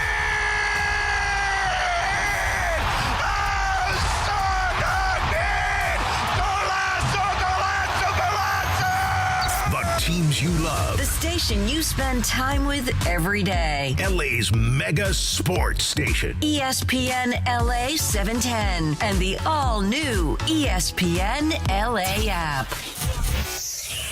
Looking for paint that actually lasts? Vista Paint delivers expert quality, rich color, and pro-trusted durability, backed by over 60 years of experience. From your home to your next big project, we've got you covered. Vista Paint, since 1956. Oh yeah, injured in a crash? A slip and fall? Don't settle small, you've gotta make the call. He does the heavy lifting, he handles the fight. Big Tony steps in and makes it alright. No baloney, call Big Tony. He fights, he delivers, your victory is waiting. No fee till we win. He gets the compensating. No baloney, call Big Tony. 866-456-8669. BigTonyLaw.com. Attorney advertising primary results do not guarantee a similar outcome. Tony is attorney, Tony Ward, primary office in Los Angeles, California. It's time for your Valvoline Instant Oil Change Summer of Soccer update. Here's Mario Ruiz. The 2026 FIFA World Cup is down to its final host nation. Canada's historic run came to an end in the round of 16, while Mexico was knocked out by England in front of a stunned crowd at the legendary Estadio Azteca. Now the hopes of the host nations lies on the shoulders of the United States. The U.S. men's national team takes on Belgium today in Seattle, with a place in the quarterfinals on the line. The Americans did receive good news ahead of their big match. FIFA has suspended Flo Balogun's red card from the last round, making the star striker available for today's battle versus Belgium. It's do or die from here, and the U.S. will need its best performance yet against a talented Belgium side. And that's your Valvoline Instant Oil Change Summer of Soccer update. Valvoline Instant Oil Change, home of the 15-minute drive-through oil change. From kickoff to the final whistle, performance matters. Keep your vehicle running strong. Visit SoCalOilChange.com for a special offer and locations near you. Looking for a vodka with standards? Blue Ice delivers. American-made from Idaho potatoes, gluten-free, non-GMO, and only 64 calories an ounce. Enjoy the classic Huckleberry with lemonade or award-winning double espresso. Blue Ice vodka, premium taste, nothing extra. In sports, the tape never tells the whole story. Hiring is no different. AI can make candidates look like an MVP on paper, so knowing the person and the skills behind the resume matters. That's where Robert Half changes the game. Our recruiters combine their expertise with award-winning AI to evaluate skills and fit quickly. Learn how we can find you specialized talent in finance, accounting, technology, and more. At Robert Half, we know talent. Visit roberthalf.com/talent today. Do you read more about your team in the off-season than in the season? Does your game day outfit include a brown bag with eye holes? Then you may be a fan of a BST or bad sports team. Luckily, when you bundle your home and auto insurance with Progressive, you're protected. Because seeing your painted face in the rearview mirror after a loss isn't just depressing. It's distracting. Visit Progressive.com today. Progressive Casualty Insurance Company, affiliates, and other insurers. Coverage subject to policy terms. Not available in all states or situations. This is the Angelica's Insurance 8 a.m. hour of the Sedano and Kap Morning Show on ESPN LA. Good morning, guys. This is Angelica, and this is the 8 a.m. hour of the Sedano and Kap Morning Show on ESPN LA, presented by Angelica's Insurance. Every team needs a strong defense, and we got you covered at Angelica's Insurance. From auto and home to business and life, we have a plan just for you, even DUI and SR22 coverage to get you back on the road fast. Visit us at angelicas-ins.com for a free quote today. And now, the 8 a.m. hour of the Sedano and Kap Morning Show, powered by Angelica's Insurance. And Sedano, please pump the brakes, sucker. The Angelica's Insurance 8 a.m. hour. 8:04, good morning. The Sedano and Kap Morning Show on Monday, July 6th, Kat. He turned 76 yesterday, July 5th. Happy birthday to the one and only Huey Lewis. Cappy, of course, this is Huey Lewis in the news from Back to the Future, sucker. Oh, I kissed that one for you. I got it. Talked it right up. 76 years old, huh? Yeah. Well, I remember back in the 80s, man, I had one of those red suits that and a black T-shirt.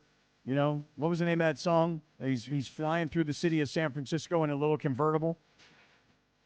Anybody know which video I'm talking about? I'll figure it out. Thanks. Power Hit to be square? Hit to be square. I don't know. Well, come on, man. 5 minutes after 8 o'clock at KSPN Los Angeles, a Good Karma Brands radio station. Alex Ayala lost, unfortunately, today to Jasmine Paulini. She just lost a few moments ago, so I know we were tracking that earlier. Cabby, the big upset of Iga Swiatek, gets her to the round of 16, but not to the quarterfinals, unfortunately. I think it was I want a new drug. You didn't even respond to his Wimbledon update. You just kept dunking Huey Lewis. Especially because he was so into the upset yesterday. Well, but so was it yesterday she pulled off this like upset of the #1 player in the world? No, she was number 3, and she was the defending Wimbledon champion. And that's who got upset yesterday. Correct. She beat Iga Swiatek. All right, I'm lost. By the way, before we get back into free agency, LeBron and Rich Paul, the NFL and Disney just posted an amazing Instagram post where they collabed. It's Roger Goodell in his office FaceTiming with Mickey Mouse. And it's amazing. And they're promoting the Disney, I think. Super Bowl. No, this is for Fanatics Fan Fest coming up, where I think it's like a fantasy draft. But it's amazing because he's got like, the Mickey glove mug on his desk. And you don't see Mickey at first. You just hear it. And then you see Mickey FaceTiming with him. Well done. What does he sound like, Christopher? Hold on. Let's You got to drink water. Come on, man. Drink some No, water. I'm having a tough time today. I got to stretch my mouth out. Like, you know what I mean? Oh, boy. There you go. Where it stops at, oh, boy. Well, hey, Commissioner Goodell.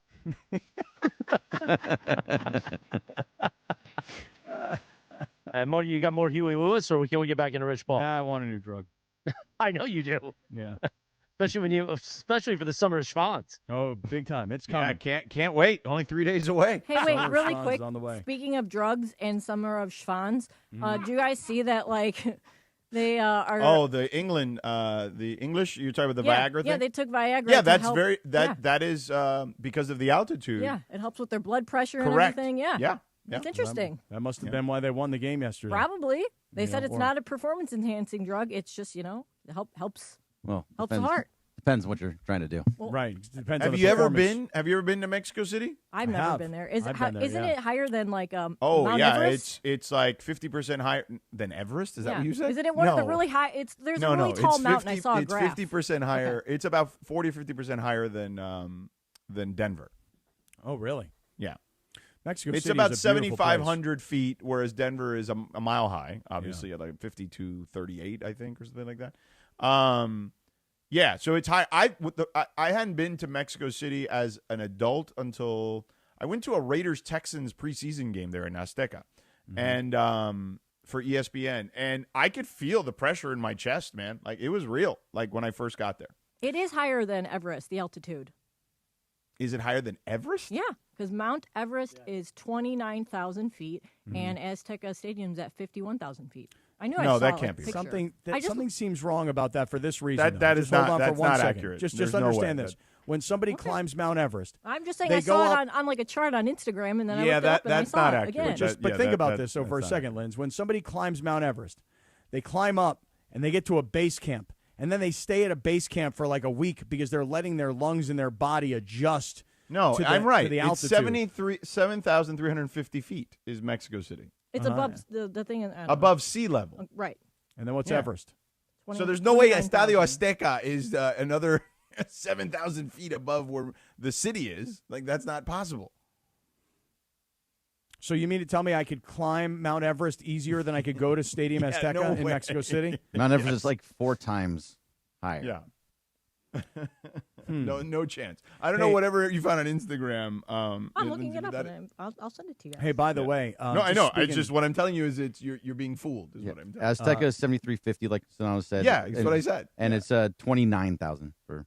Yeah, no chance. Yeah, it's It's 4 Everest. times, more than 4 times. Yeah, there's no way. Nonetheless, when I was in Mexico City, whatever it was now, 8 years ago for that game, I could literally feel the pressure in my chest. It was different. Yeah, I went to Mexico City probably, well, I guess it was like 2018 or so.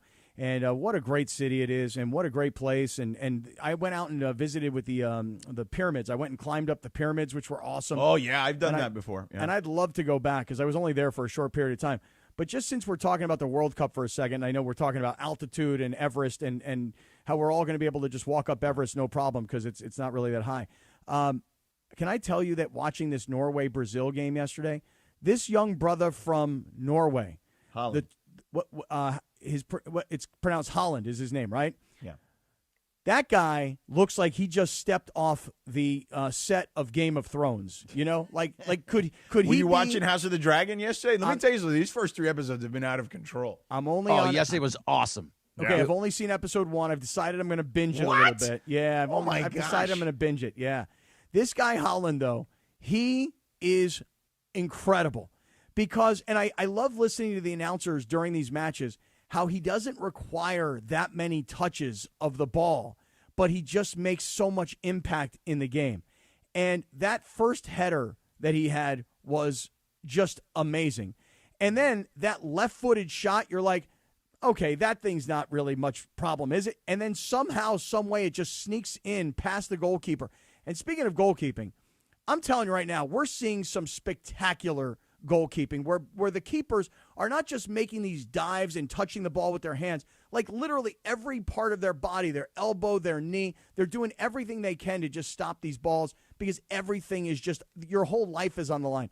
But this kid yesterday from Norway, I saw this guy and I went, that young brother right there belongs in an episode of Game of Thrones. He just looks like something out of Game of Thrones. And Norway advances, beats Brazil yesterday. I don't know how monstrous of an upset it was because I don't know if Brazil was like coming into this thing this year like a total favorite, but I don't know much about the history of Norway's soccer team in the World Cup. But that seemed like a very big upset yesterday. And shout out to that kid. It was a monster upset, yeah. That kid's quite a player, man. Enjoying watching him. Edgar Holland. He's very funny on social media too.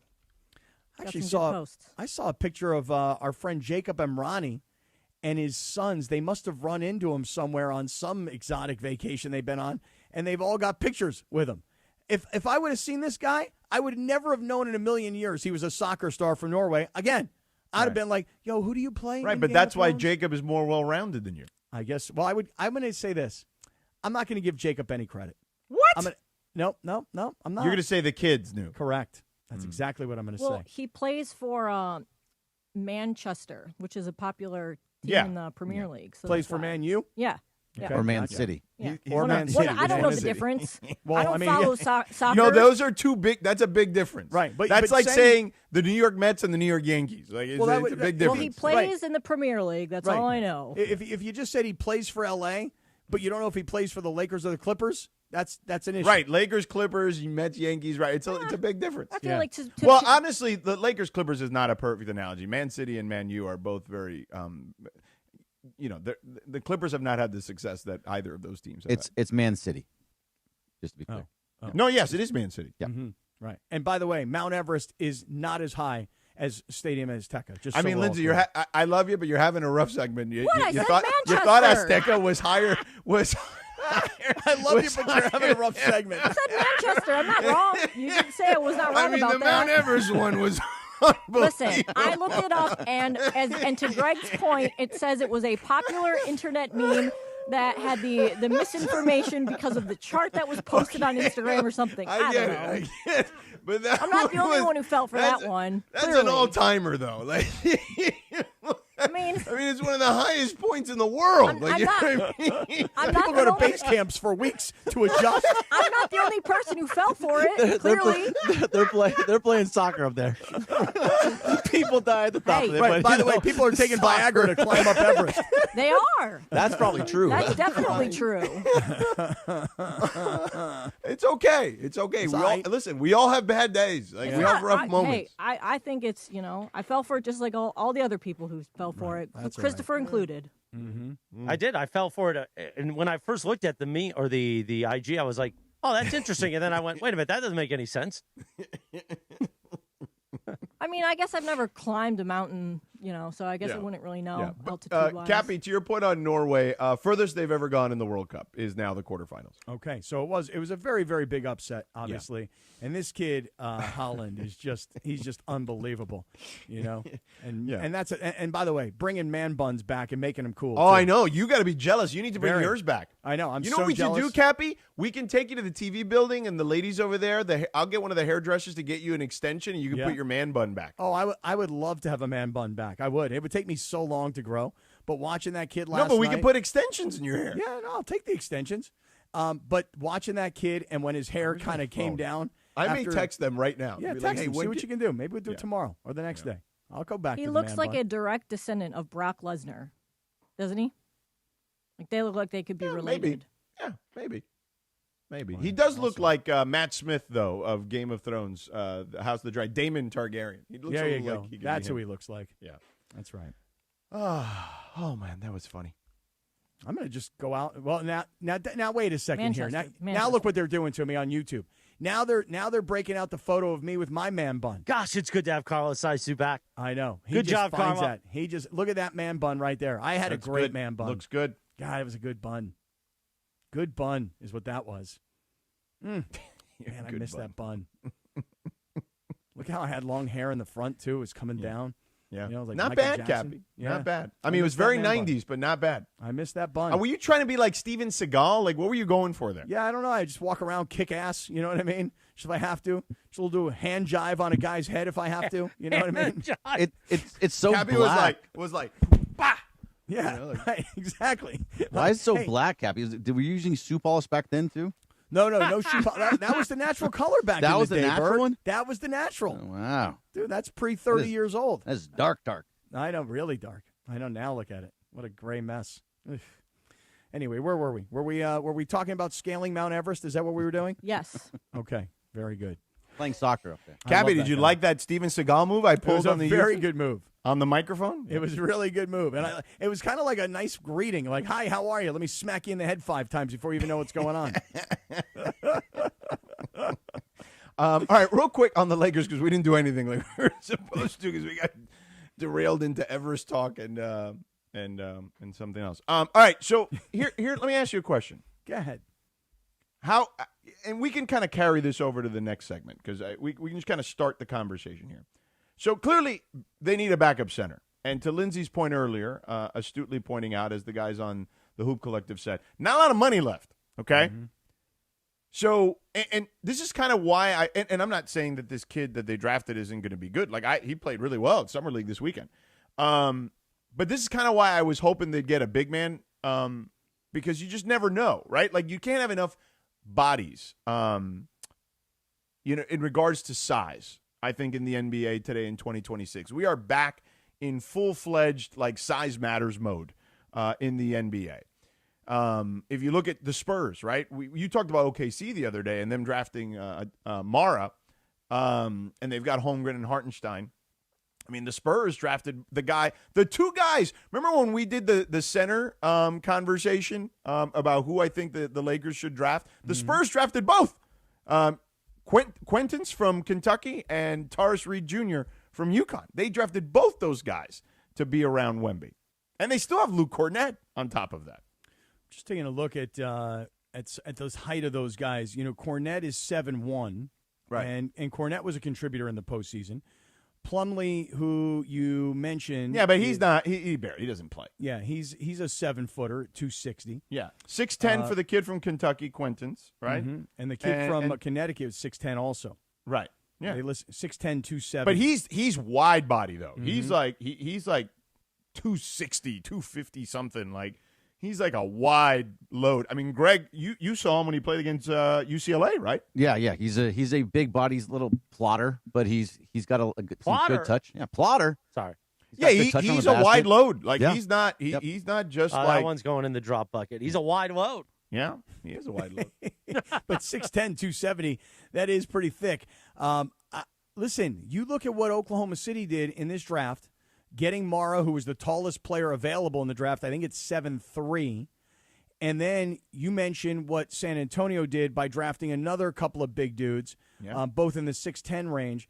And now here are the Lakers, who got their man in Walker Kessler at 7+, which is great. But unless I'm mistaken, because I was just looking this up, on the roster still, and again, I'm not 100% sure if this is right or not, on the Lakers roster on ESPN.com, Maxi Kleber is still on the roster. Does that sound right to you?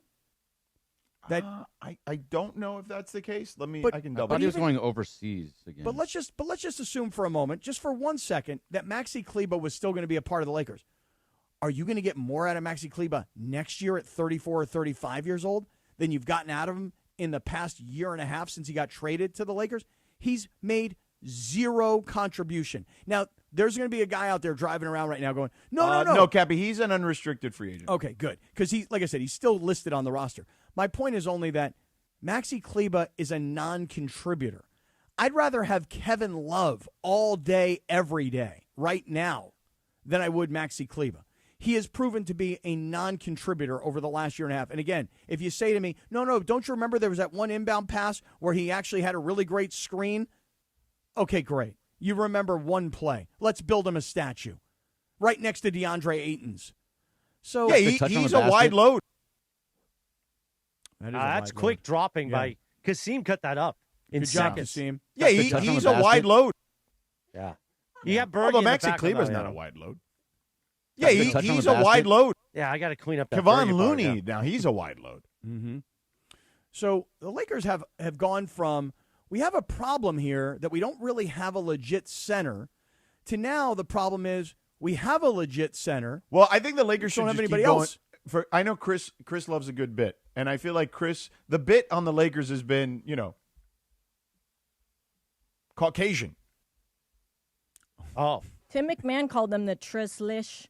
Tres leches. Yeah, that's not the first time a basketball team has had a tres leches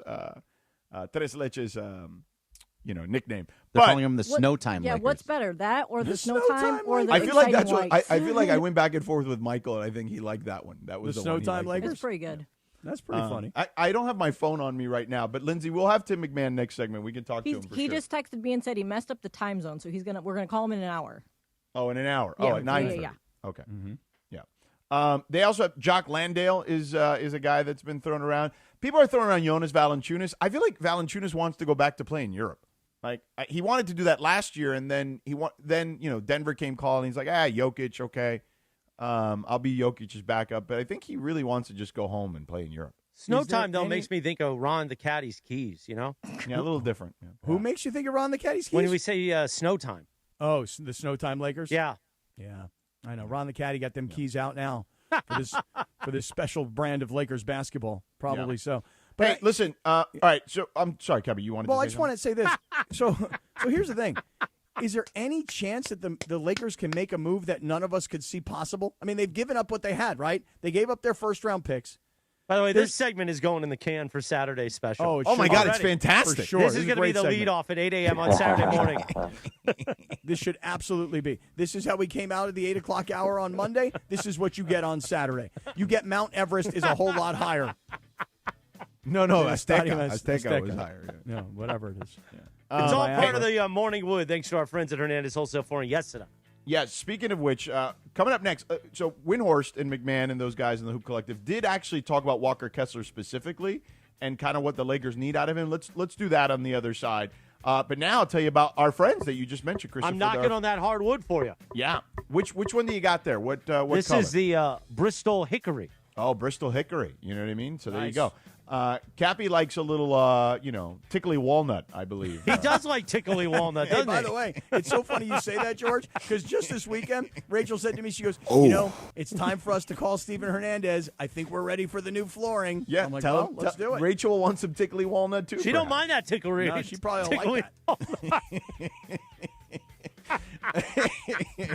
All right, so summer is officially here. The grill's fired up. The kids are out of school. Everybody's posting vacation photos. Meanwhile, you're still looking at those same old floors. Come on, man. It's time for an upgrade. Get that hickory smoke or that tickly walnut over there. Head over to Hernandez Wholesale Flooring, where they've got millions of in-stock options in hardwood, laminate, tile, waterproof vinyl, carpet, And, of course, the turf for the outdoor like I got. And unlike those stores running summer blowout sales every other weekend, Hernandez gives you true wholesale pricing all year long. That's right. No waiting, no gimmicks, no wondering if next week's sale will be better. No, just incredible selection, wholesale pricing from a family-owned business that's been serving Southern California for 3 generations. And by the way, first responders, military veterans, they get extra savings. And if you find a lower price somewhere else, Hernandez will match it. No questions asked. That's simple, guys. So call them at 866-62-FLOOR. So before your next summer party, barbecue, or family get-together, give your home an upgrade it deserves. Visit the showroom next to the Commerce Casino off the 5 freeway. Call them at 866-62-FLOOR or go online at HernandezWholesaleFlooring.net. That's HernandezWholesaleFlooring.net. Hernandez Wholesale Flooring. No games, no gimmicks, because no sale beats wholesale. We are back with more fun and frivolity in 3.5 minutes from right now. The Sedano and Kap Morning Show. We'd like to thank our founding partner, East Central Hotel, the official downtown home away from home for Cappy and Morales. EastCentralHotel.com. This is the Sedano and Kap Morning Show. Not sure what to do this week? The answer is always COSM. Here's your COSM calendar for the week of July 6th. The 2026 FIFA World Cup has taken the world by storm, and there is no better place to enjoy the World Cup than the COSM Dome. COSM Dome and hall tickets are available right now, but don't wait because they are going fast. Visit COSM.com now before all tickets are gone. If you've never been in the COSM Dome, this is your chance to see history unfold live on a gigantic 87-foot wraparound LED display that drops you right in the middle of every corner kick, tackle, and goal. And while you're reserving World Cup tickets, don't forget to lock in your tickets to Harry Potter and the Sorcerer's Stone, or The Matrix, or Willy Wonka and the Chocolate Factory in virtual reality. The COSM Hall is the ultimate sports bar to watch all the games on massive LED displays and enjoy a warm summer's night on the COSM deck. It's amazing sipping your favorite cocktails or ice-cold beer. All the fun and all the excitement for sports and entertainment is at COSM. Don't be left out. Visit COSM.com and lock in your next trip to COSM today. That's your COSM calendar. Red Card penalty. Score big flavor with Lava Grill's new Red Card combo for a limited time. A mini sweet and spicy chicken bowl, chili crisp dumplings, and a refreshing penalty punch for a beverage with mango popping boba. An all-star lineup for just $9.99 only at Lava Grill. When pain keeps you from doing what you love, Hoag Orthopedic Institute gets you back to you. We are ranked number 18 in the nation and number 1 in Orange County for orthopedic and spine care by U.S. News & World Report. From the surf to the green, our world-class doctors are there, which is why more Californians choose Hoag Orthopedic Institute for orthopedic and spine care more than any other hospital. At Hoag Orthopedic Institute, there is no one better at getting you back to you. Proudly founded by premier physicians in partnership with Hoag. Learn more at HoagOrthopedicInstitute.com.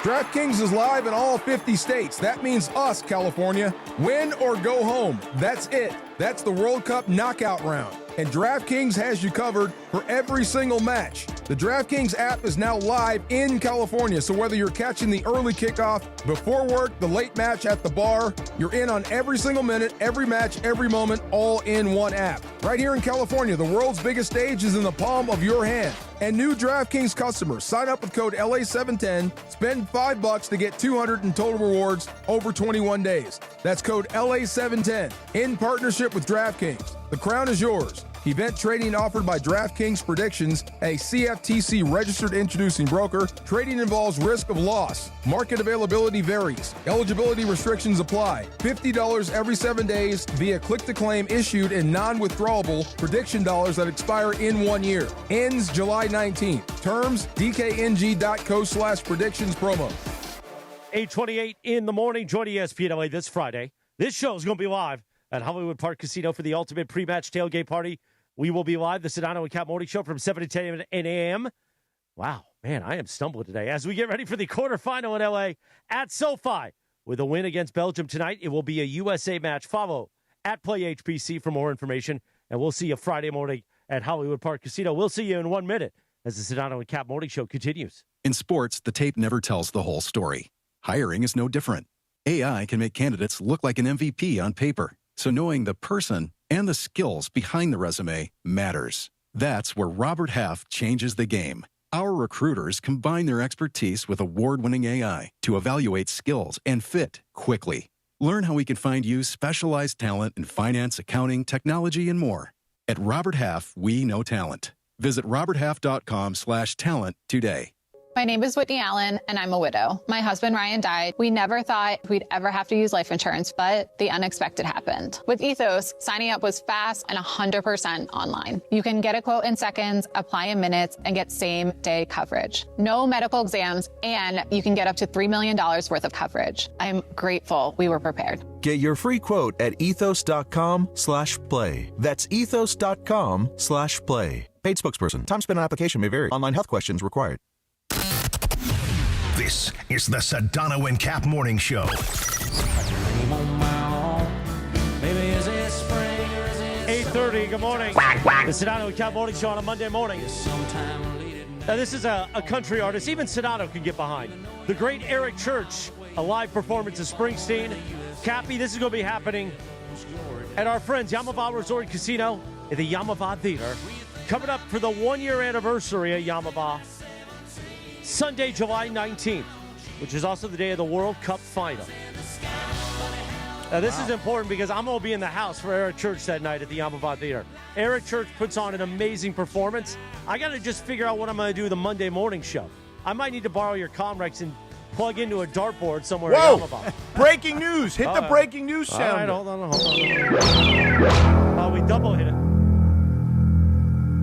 Justin Shamsharania, free agent Rui Hachimura, has agreed to a 2-year, $28 million deal to sign with the Los Angeles Clippers. No. You sure, you sure it wasn't Manchester? 14 a year? 14 a year? I'm shocked that it's that. I was kind of surprised that that's the number. Yeah. Breaking news on ESPN LA presented What they by... signed Sandro for? More. Is that the Mamu guy? Yeah. Okay, let me look it up. Breaking news on ESPN LA presented by Valvoline Instant Oil Change. Home of the 15-minute drive-through oil change. Visit SoCalOilChange.com for locations and coupons near you. I actually really thought you were about to tell us that maybe Rui's coming back to the Lakers because they needed the body and they need what he brings to the table. And as we were talking about a lack of big men now because you got Kessler, but you've let Jackson Hayes walk to Utah. You got rid of Deandre Ayton to Washington. I actually really thought you were about to tell us that Rui was coming back to the Lakers. Wow, to the Clippers. Wow. Jeez. I mean, I'm surprised by that. I'm the rumors surprised were all that San Antonio. Yeah, well, I think San Antonio. Who did they sign recently? I'd have to look it up, but they signed someone within their cap space, I believe, over the weekend. So that might have changed the math too for him. So, wow, the Clippers. Rui going to the Clippers. Well, Rui, it was nice knowing you. We'll never hear from you again. Tobias Harris? It was Tobias Harris, yes. They went with a more kind of veteran. I would have rather had Rui than Tobias Harris at this stage of his career. I know Tobias had a great run with Detroit last year, and he was he was pretty good for them in the playoffs, I would say. I just worry if they squeeze the last out of Tobias Harris. Let me ask you one other quick question here.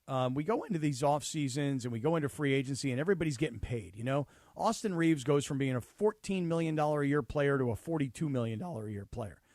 Wasn't Rui getting paid by the Lakers in the neighborhood of like $17 million? Yes. And so, like, you don't really hear that often of guys that you look at as players that are still on the upswing taking pay cuts. That's kind of odd to me. Yeah, he made $18.259 million last year. Okay, so 18 and change, and he's going to get 28 for 2 years. Right. So $14 million a year on average. And does he have to opt into year two or any the detail previous like that? average was 17 under the Lakers. Yeah. So Rui, of all people, Rui's probably standing around going, "Damn, dude, like the way I shot 3-pointers in the playoffs, and I'm taking a pay cut to go across the street to the freaking Clippers."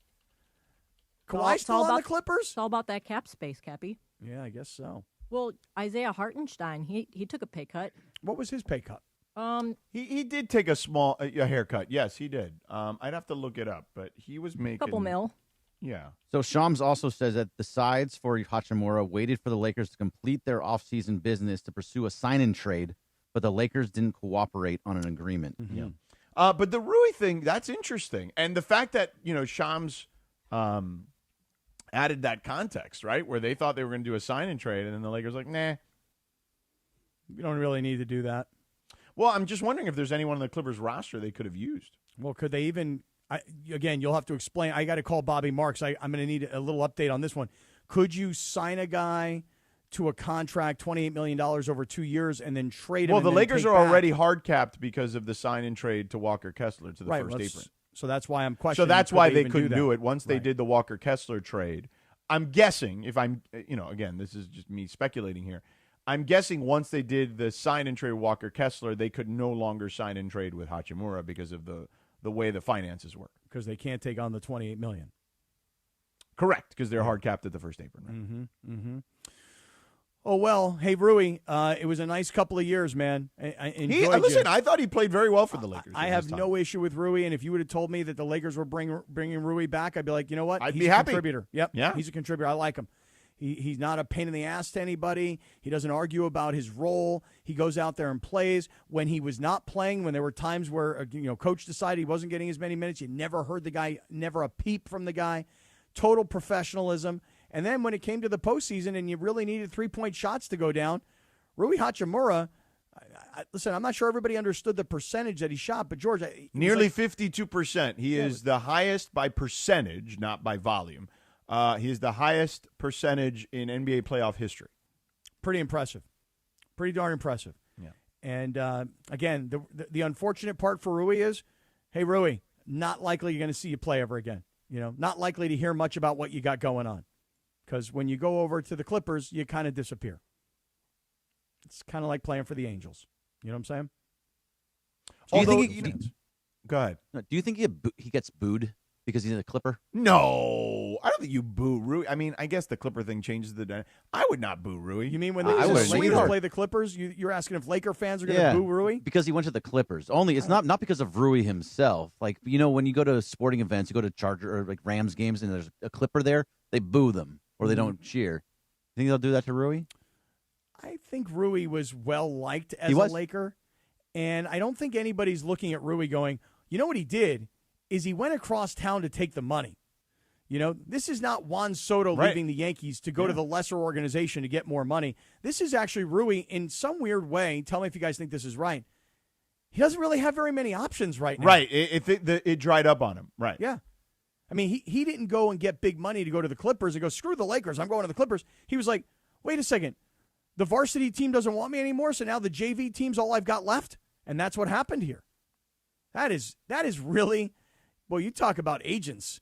I'd be talking to my agent going, bro, wait, I'm going from $18 million a year playing for the Lakers with Luka, and now I'm playing for $14 million with the Clippers, where there is no Kawhi Leonard, which is fine because he wouldn't have played anyway. But seriously, what is that? Clippers have an interesting young roster. I don't know how good they'll be, but they have an interesting young roster. That just sucks. I thought the next contract you get more money. And then you get more. That's your logic usually, yeah. Yeah. Well, I mean, that's what happens when the market dries up on you. Yeah, it dries up, Cappy. That's what happened. It just dried up. And then you got to live with the consequences. You do sometimes. You do. Yeah. Hey, so real quick, let's play that cut from Brian Windhorst on the Hoop Collective podcast about Walker Kessler, and then we can discuss it on the other side. Let's take a listen. What you really need now is you need Walker Kessler to be a grand slam. You need him to be a lob roll threat that absolutely dunks the ball like crazy off Luka and Reeves lobs. You need him to be able to stretch the floor a little bit, which he's been working on. What they really need is a backline defender who can be a killer defender, like all defensive team candidate. The question is Walker Kessler going to be that player? No answer, huh? I was waiting for you. I thought you'd jump in. Well, can Walker Kessler be that player? I guess by reputation he can be. Again, didn't play all of last year other than 5 games, so it's not like we're scouting him based on last season. Yeah. So can he be? There's a lot of metrics that tell you that Walker Kessler is a dominant defensive center. No question about it. But what I would say is there's one aspect to this that I think, I don't want to call it concerning, but there's one aspect to this that he's going to have to get used to. And we can discuss that on the other side. How about that? Okay, I'd like to discuss that. Yeah, bro. That wasn't for you guys. That's an inside joke Bergie and I are doing here.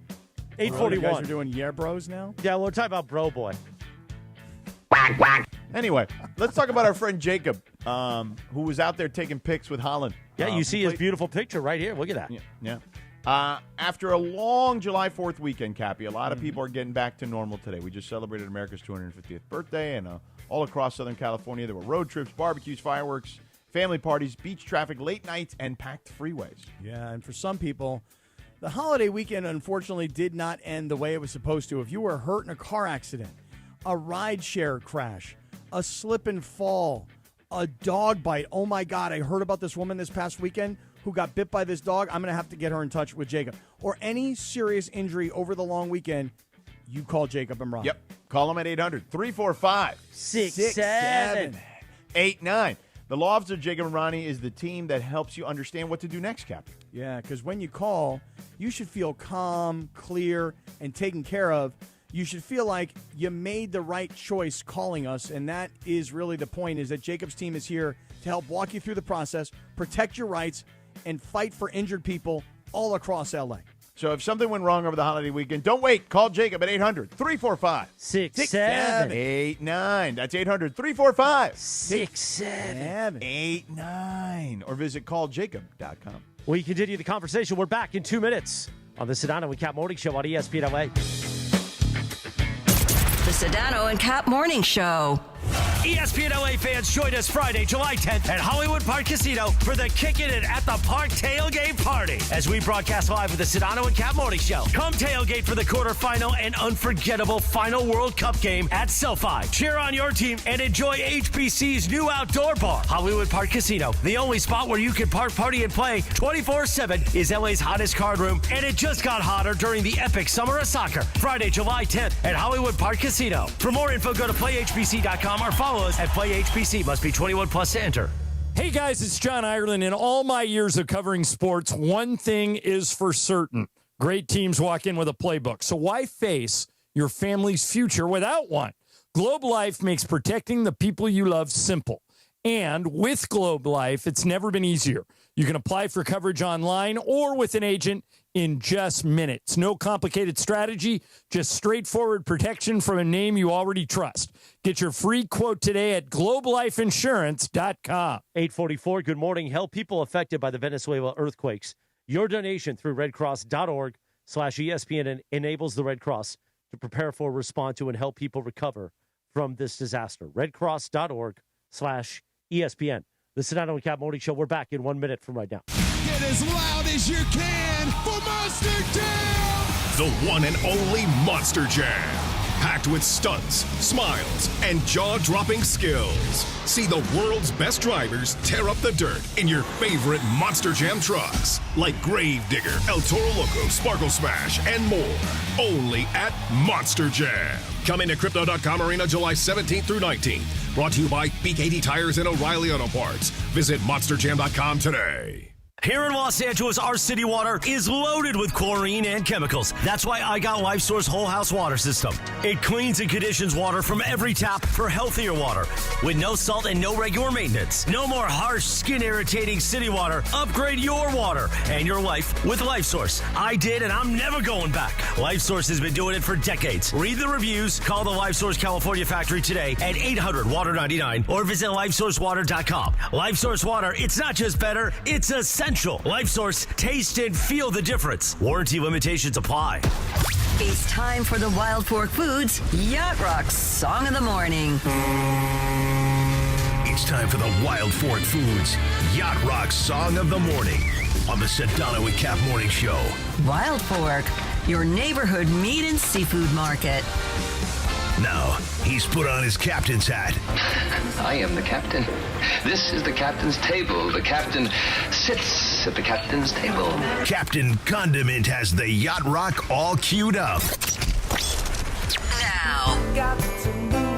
Keep on running with the hot 846, good morning. The Sedano and Kap Morning Show on a Monday morning. Little Robbie Dupree, Cappy. The 8 a.m. hour is sponsored by Fix My DUI. Life can change in a moment. Even good people make mistakes. Did you know that what you do in the first 10 days after a DUI can impact your driving privileges. That's why it's important to act now. Angelica and the team at Fix My DUI are here to answer any questions about your DUI, DMV hearing, driver's license, or SR22 insurance requirements. Call today for a free consultation at 888-607-7077 or visit fixmydui.org. We are out at 5550 for the Rich Eisen Show terrestrially. Then we begin the digital hour. We got a couple guests in the digital hour. Yeah, I'm really excited, George, about talking to Hercules Gomez in the 9 o'clock hour because, to me, this red card and the suspension of the red card, I know the way the rest of the world is going to look at the U.S., but it seems completely legitimate to me that in every other sport, there's an appeal process. And while you're appealing, you may not be serving that suspension. So you may appeal, play, come back, lose the appeal, and then serve the suspension. But if I'm FIFA, I don't care if it's Ronaldo, if it's Messi, if it's Holland. I don't. If you're one of the stars of the World Cup, people are paying big money to see the stars. They're not paying big money to see the backups. People don't pay big money to go to a major league game and see Ohtani get thrown out because he argued a pitch in his first at bat, even though that's a bad example because Ohtani would never dare argue. He's too respectful. Point is, you don't kick a star out of a match of this magnitude on this stage. And so we can all sit here and argue and complain about who and how it all got done. He should never have been given a red card.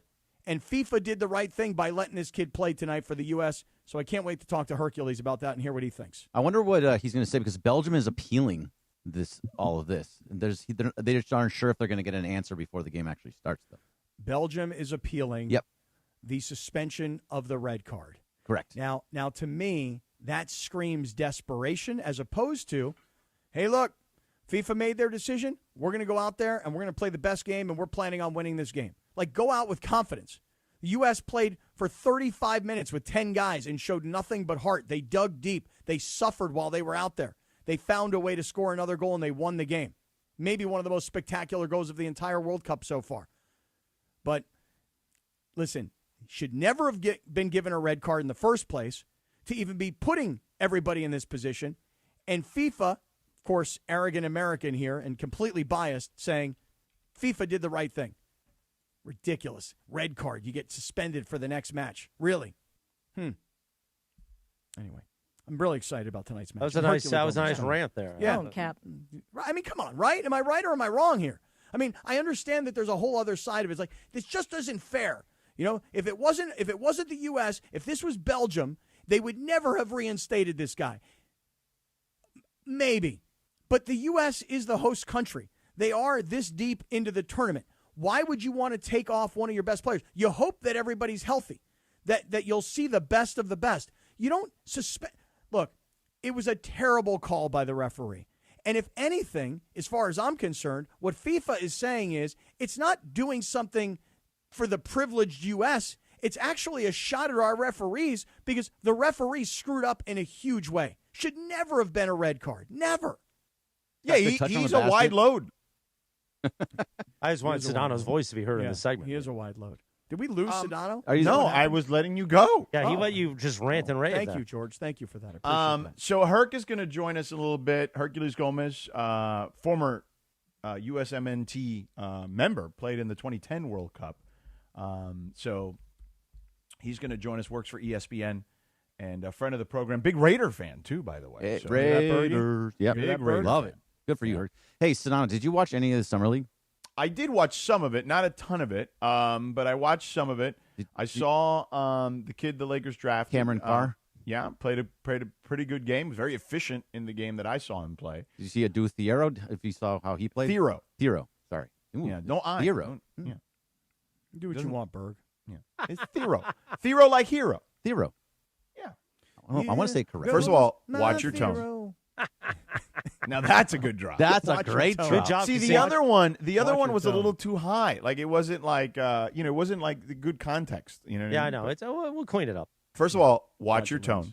That's a good one. We'll make the wide load more of a rejoin so we could breathe a little bit. Yeah. First of all, watch your tone. Yeah. There's a good pause there too. Yeah. That one, along with Let Me Talk. Can I Talk? It's My Show. Those two go together perfectly. Those are really good. Yeah. First of all, watch your tone. Yeah. Can I talk? Very, It's my show. It's very much like Yeah, that. those are very Notice good. how Bergie's in the background of a lot of these shots. Well, no, but the second one was you. No, I know, but I lay out for it. Bergie fights in. Yeah. So anyway, listen, I think he's going to be a good player for them. I don't know if he's going to be a contributor necessarily this year. He's probably not going to contribute a ton. Maybe I'm wrong. Hopefully he does, because I think the Lakers need somebody on a cost-controlled contract to help them. And he can shoot the bleep out of the ball. But, and defensively there's tools there to work with. He's very long. He needs some work on that end of the floor. But he is definitely a live body. And I do think Thiero, I talked about this last season. I felt like, he's a developmental project, but I do think that he's certainly got the physical tools. And I think that he's got the right attitude from what I've gathered in regards to the moment not being big for him. So I do like that. I do think the Walker Kessler thing will be interesting, though. We played that audio a moment ago. So we'll get back to that in a second. But, Bergie, does that answer your question on the two kids? Yes, it does. Thank you very much. Walker Kessler. Watch your tone, Bergie. No, that was a good tone. That was good tone. I don't know, man. This was I don't know. positive tone. I don't know if I like the tone on that. Thank you. How dare you? But wasn't like a thank you. But the Thanks a lot, man.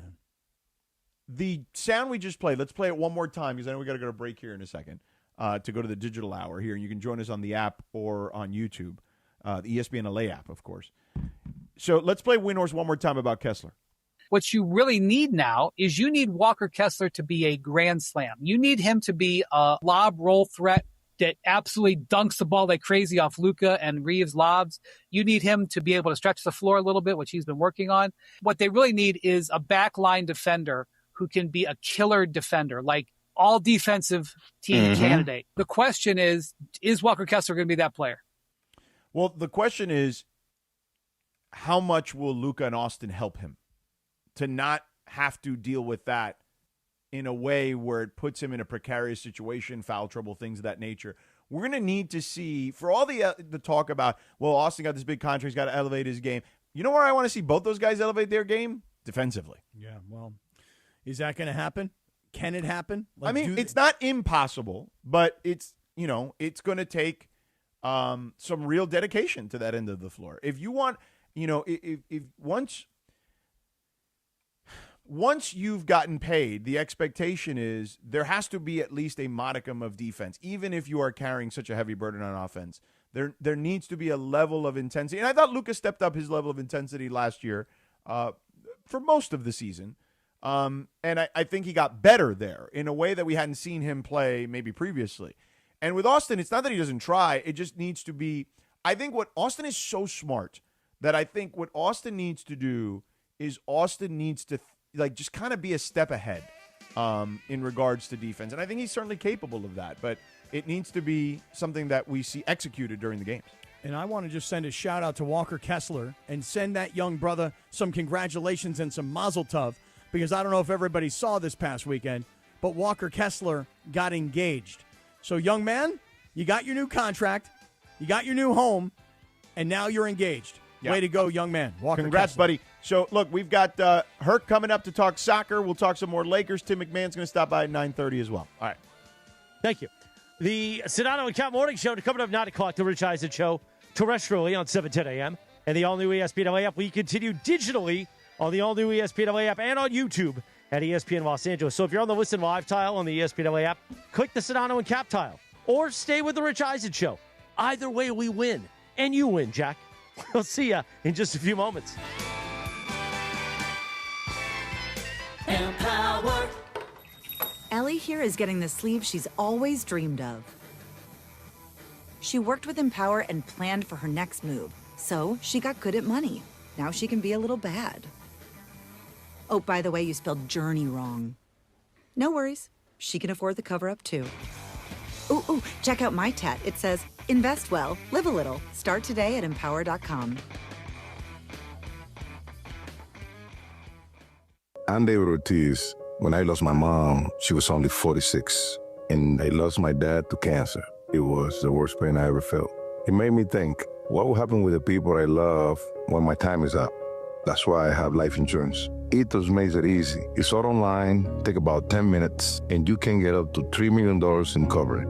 Get your free quote at ethos.com/game. That's ethos.com/game. Paid testimonial. Time spent on application may vary. Online health questions required. This summer's biggest football watch party experience is happening at Mercado Gonzalez in Costa Mesa. Catch every Mexico and USA match live, surrounded by non-stop game day energy, passionate fans, drink specials, surprise giveaways, grab fire asada tacos, slow braised quesadilla, fresh ceviches, warm churros, and more while you cheer on your team with the entire Mercado. Mercado Gonzalez, your soccer fan paradise this summer. Join us every Mexico and USA match at Mercado Gonzalez in Costa Mesa, where every match tastes better.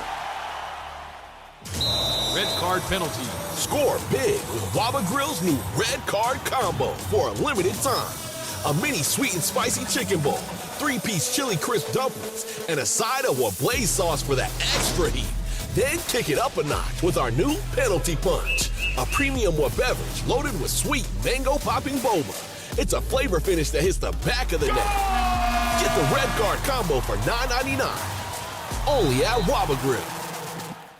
DraftKings is live in all 50 states. That means us, California. Win or go home. That's it. That's the World Cup knockout round. And DraftKings has you covered for every single match. The DraftKings app is now live in California, so whether you're catching the early kickoff, before work, the late match at the bar, you're in on every single minute, every match, every moment, all in one app. Right here in California, the world's biggest stage is in the palm of your hand. And new DraftKings customers, sign up with code LA710, spend $5 to get $200 in total rewards over 21 days. That's code LA710 in partnership with DraftKings. The crown is yours. Event trading offered by DraftKings Predictions, a CFTC registered introducing broker. Trading involves risk of loss. Market availability varies. Eligibility restrictions apply. $50 every 7 days via click-to-claim issued in non-withdrawable prediction dollars that expire in 1 year. Ends July 19th. Terms, dkng.co/predictions promo. When's the last time payroll was the easy part of your week? With Gusto, it can be. Gusto is the all-in-one platform designed to take the hassle out of managing your team, from payroll and compliance to hiring, onboarding, and more. With Gusto, you can get back 2 full days each month with all the time you have saved. Go to gusto.com today and learn why over 500,000 small businesses choose Gusto. That's GUSTO.com. Gusto.com. In a world parched for excitement, one drink will emerge. Twisted Tea, the refreshing thrill ride of flavor. Recreating its classic role as the hard iced tea that goes down smooth. Twisted Tea doesn't just taste like real iced tea, it's made with real brewed tea and a 5% kick of alcohol. Taste the adventure with Twisted Tea Hard Iced Tea. Keep it twisted. Twisted Tea Brewing Company, Cincinnati, Ohio. Please drink responsibly. The home of Rams football, and now the home of The Rich Eisen Show. Weekdays 9 a.m. to noon, KSPN Los Angeles, a Good Karma Brands radio station. This is The Rich Eisen Show. Hey, everybody. Can't get enough of The Rich Eisen Show? You're in luck. You can find us everywhere. Watch us weekdays on Disney Plus from noon to 3 Eastern. Miss the show? We've got a podcast so you can listen anytime. But here's the best part. Our YouTube channel. Subscribe at youtube.com/Rich Eisen Show and you'll never miss a moment. Now, on with the show. Oh my God, you guys are my favorite. This is The Rich Eisen Show. The one and only Rich Eisen. I know what I'm talking about. That's the headline. The Rich Eisen Show with guest host Brian Weber. I mean, honestly, he's brilliant. Brian Weber. I've got a long resume. Google me, it saves time. From the Rich Eisen Show studio in Los Angeles. And now. All right, we were trying to figure out why we were hearing Eisen in here, but now I figured it out. All right, now it's here, the digital hour, the Sedano and Kap Morning Show. Good morning, 9:01 on a Monday. Usually we play the open here, but we didn't play the open, so that's all my... Tulsa, very Tulsa. It is Tulsa, but that's never happened before where we hear Eisen piping through here. But that's okay. Is it? I mean, it is what it is. And I left my phone in the studio, so then I was behind, so I couldn't get through the door. So then Carlo ran down. You know, he's like Hercules. He sprinted down to let me in the lobby. Yeah. So that mixed with us hearing Eisen, Gregory Arthur Bergman had to move his car. We're just a little thrown off. It's a Monday, but we're going to recover. Wait, so there was no Open?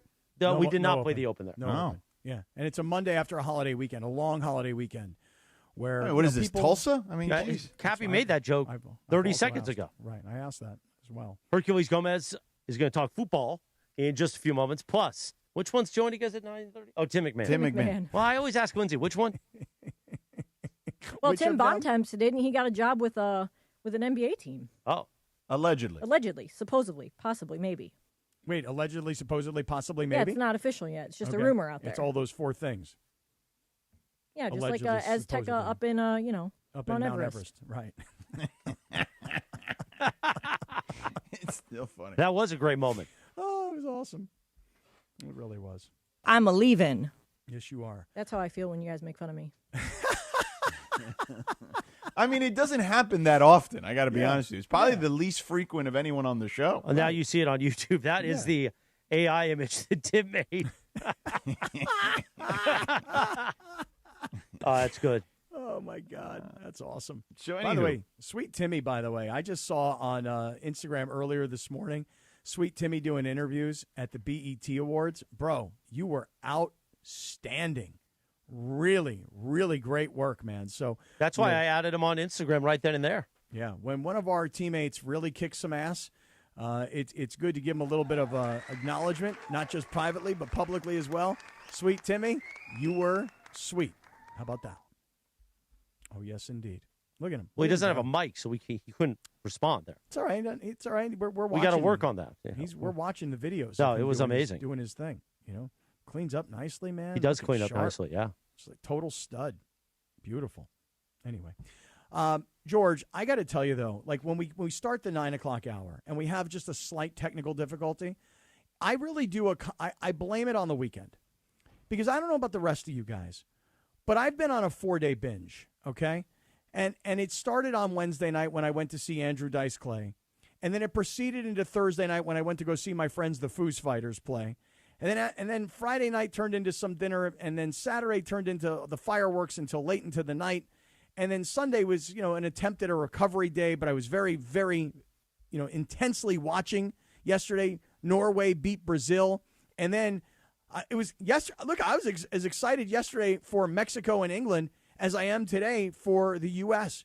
because I think that this World Cup, and I don't know if I really question, am I this into the World Cup because it's in America, or would I be this into the World Cup if it was in another part of the world? Because like in England, for example, yesterday, they were watching that game, and they were watching it at 2 o'clock in the morning. So if it was 2 o'clock in the morning and the U.S. was playing Belgium at 2 a.m., I got news for you. I'm not going to show up at a pub at 2 o'clock in the morning to watch a soccer game. Now, a lot of people will. I won't. All right, Cappy, we can continue with your fun and frivolity in a moment, but now Thank you. It is that time. We've been talking about it all morning. The World Cup and the great Hercules Gomez from ESPN joins us now, Sedano. There we go. Hercules Gomez, ESPN soccer analyst, former USMNT member, professional soccer player, friend of the program. So, Herc, let's start here. I think everyone believed that the red card was ridiculous. Even the people who may be complaining now about the red card being rescinded. Now, what do you make of how it all went down initially and the result that we have currently at the moment where the red card was rescinded? George, good to be on with you guys. All right, so let's talk about what's actually happening. There's a lot of confusion here. FIFA's not saying they're rescinding the red card. They're not admitting there was a mistake here by the referee. They're not saying this was a clear and obvious mistake and we're getting rid of it. They're suspending the suspension. Essentially, all they're doing is saying we're allowing him to play. We could talk about how unprecedented this is, and people are going to bring up scenarios like, well, Cristiano Ronaldo, and he got 3 games and it was reduced to 1. Like, he served time. There was a punishment, and that was before the World Cup. All the examples are before the World Cup, not during. And then there are going to be these brainiacs out there who say, well, what about 1962? What about Garrincha, and the Brazilian, and what happened there?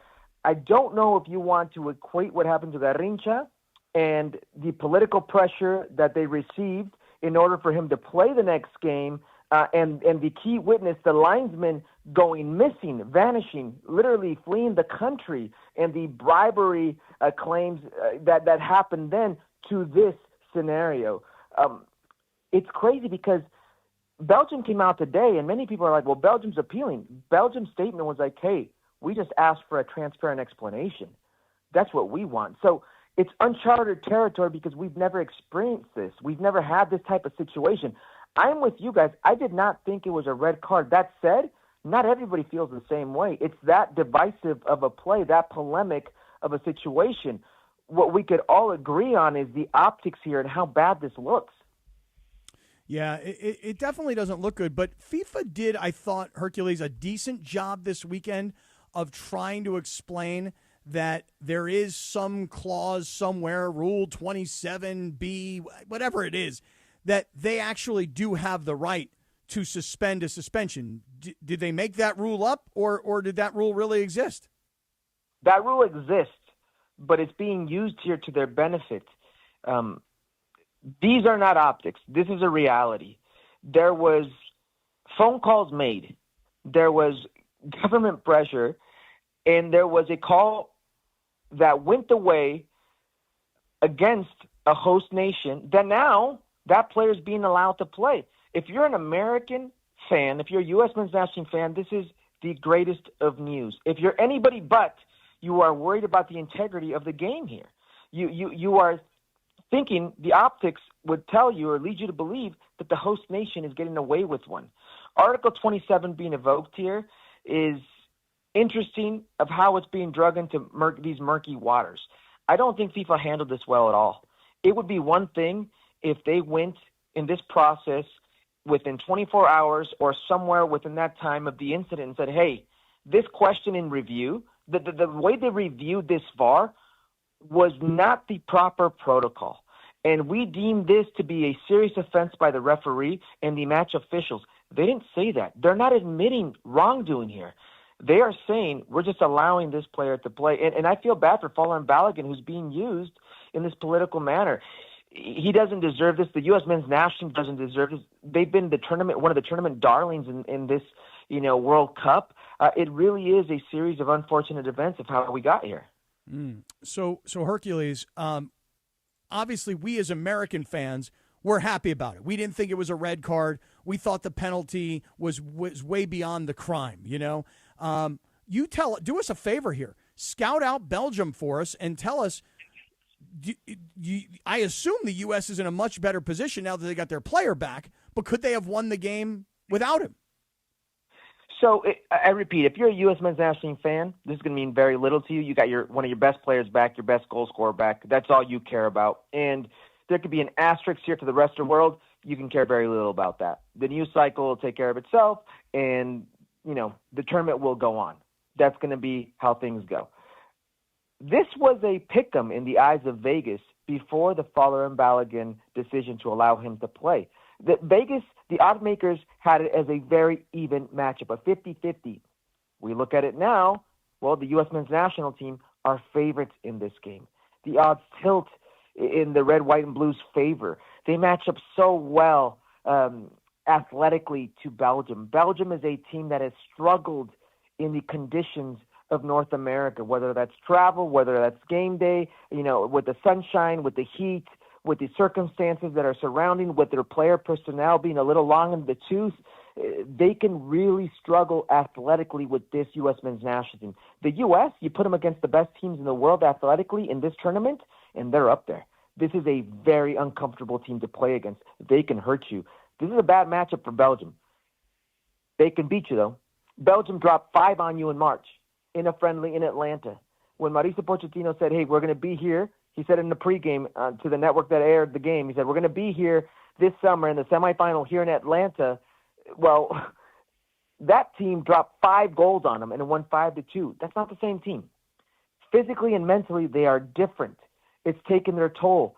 And I do think the U.S. men's national team is in a much better place now. Stylistically, this is a great matchup. Wow. All right, real quick, let me ask you about Mauricio Pochettino, because I think that, again, we're getting, Cap and I have talked about this. A lot of casual people that don't regularly watch soccer, I would say even people that never watch soccer, right? Mauricio Pochettino is Argentinian. I love the style of play that they're playing with him as opposed to previous styles with other coaches. I also believe the roster is probably the best roster they've had from an athletic standpoint. What do you make of his influence on this particular group? I've been a heavy critic about Mauricio Pochettino and his 20-month, tenure. That said, I've been insanely impressed with how he's gotten the team to buy into this philosophy and in a very quick time. And I say quick time because the first time in 20 months that we saw his starting lineup was in the World Cup debut. And they are doing some high-level things. The tactical nuances to this team are up there with some of the best in the world. The only thing that separates them from the best in the world is being the best in the world individually. They don't have the player pool of a France. Nobody does. They don't have the player pool of a Portugal. Nope, not an England. And we can go down the list for probably another 6 or 7 teams if I'm being honest. But collectively, they are playing at such a high level and doing it at such a high pace.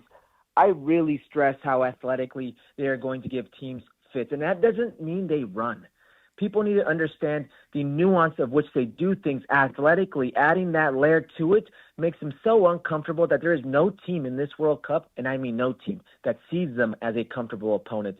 They wouldn't want to face the U.S. Now, a lot of teams can beat the U.S. because football is much more than being athletic, but they match up so well against a lot of teams, and that is credit to Mauricio Pochettino and what he's done with this group. This player pool is as expansive as it's ever been, George, and I agree with you.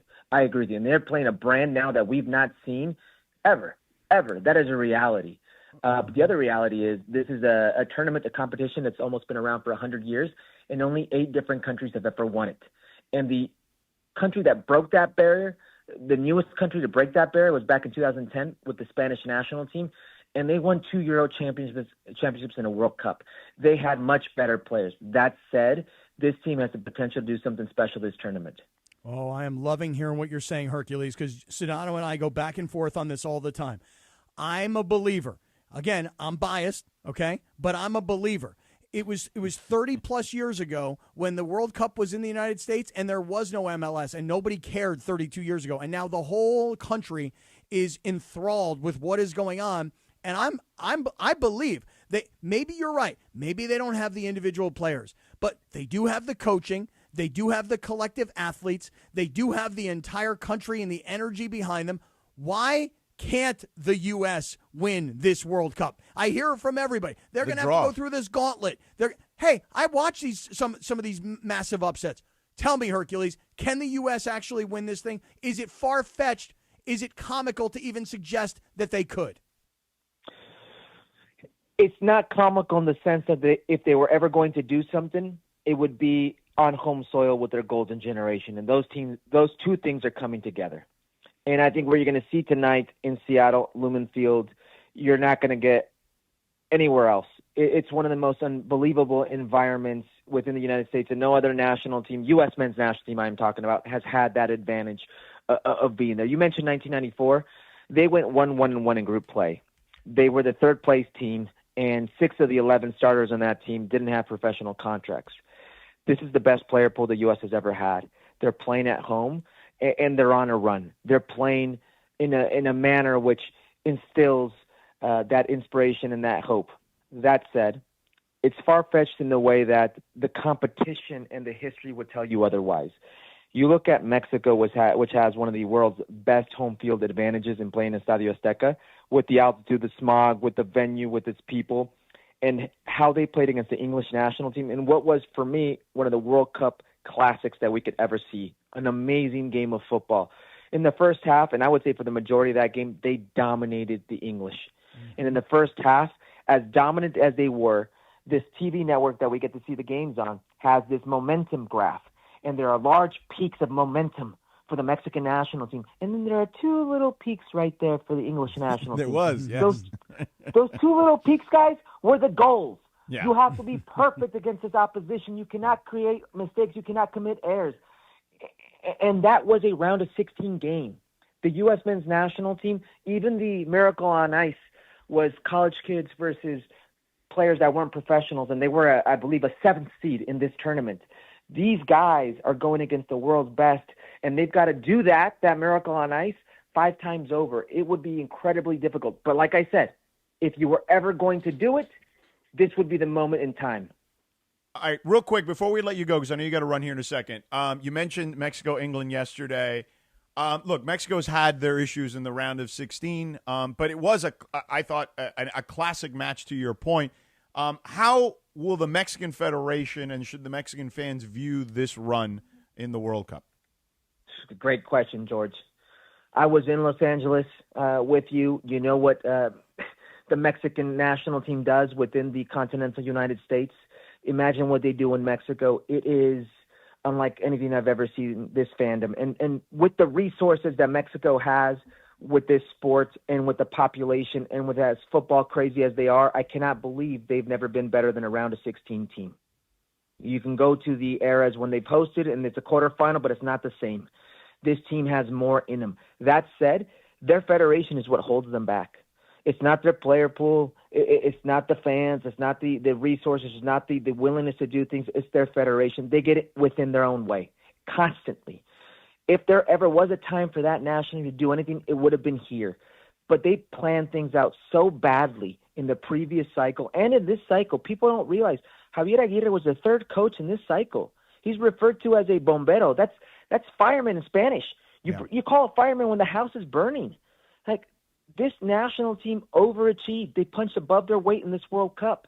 I do not know where they go from here because the Mexican national team, their federation, has shown us how inept they are, and they're incapable of an actual plan. It's not because of the pool, and it's not because of their fans.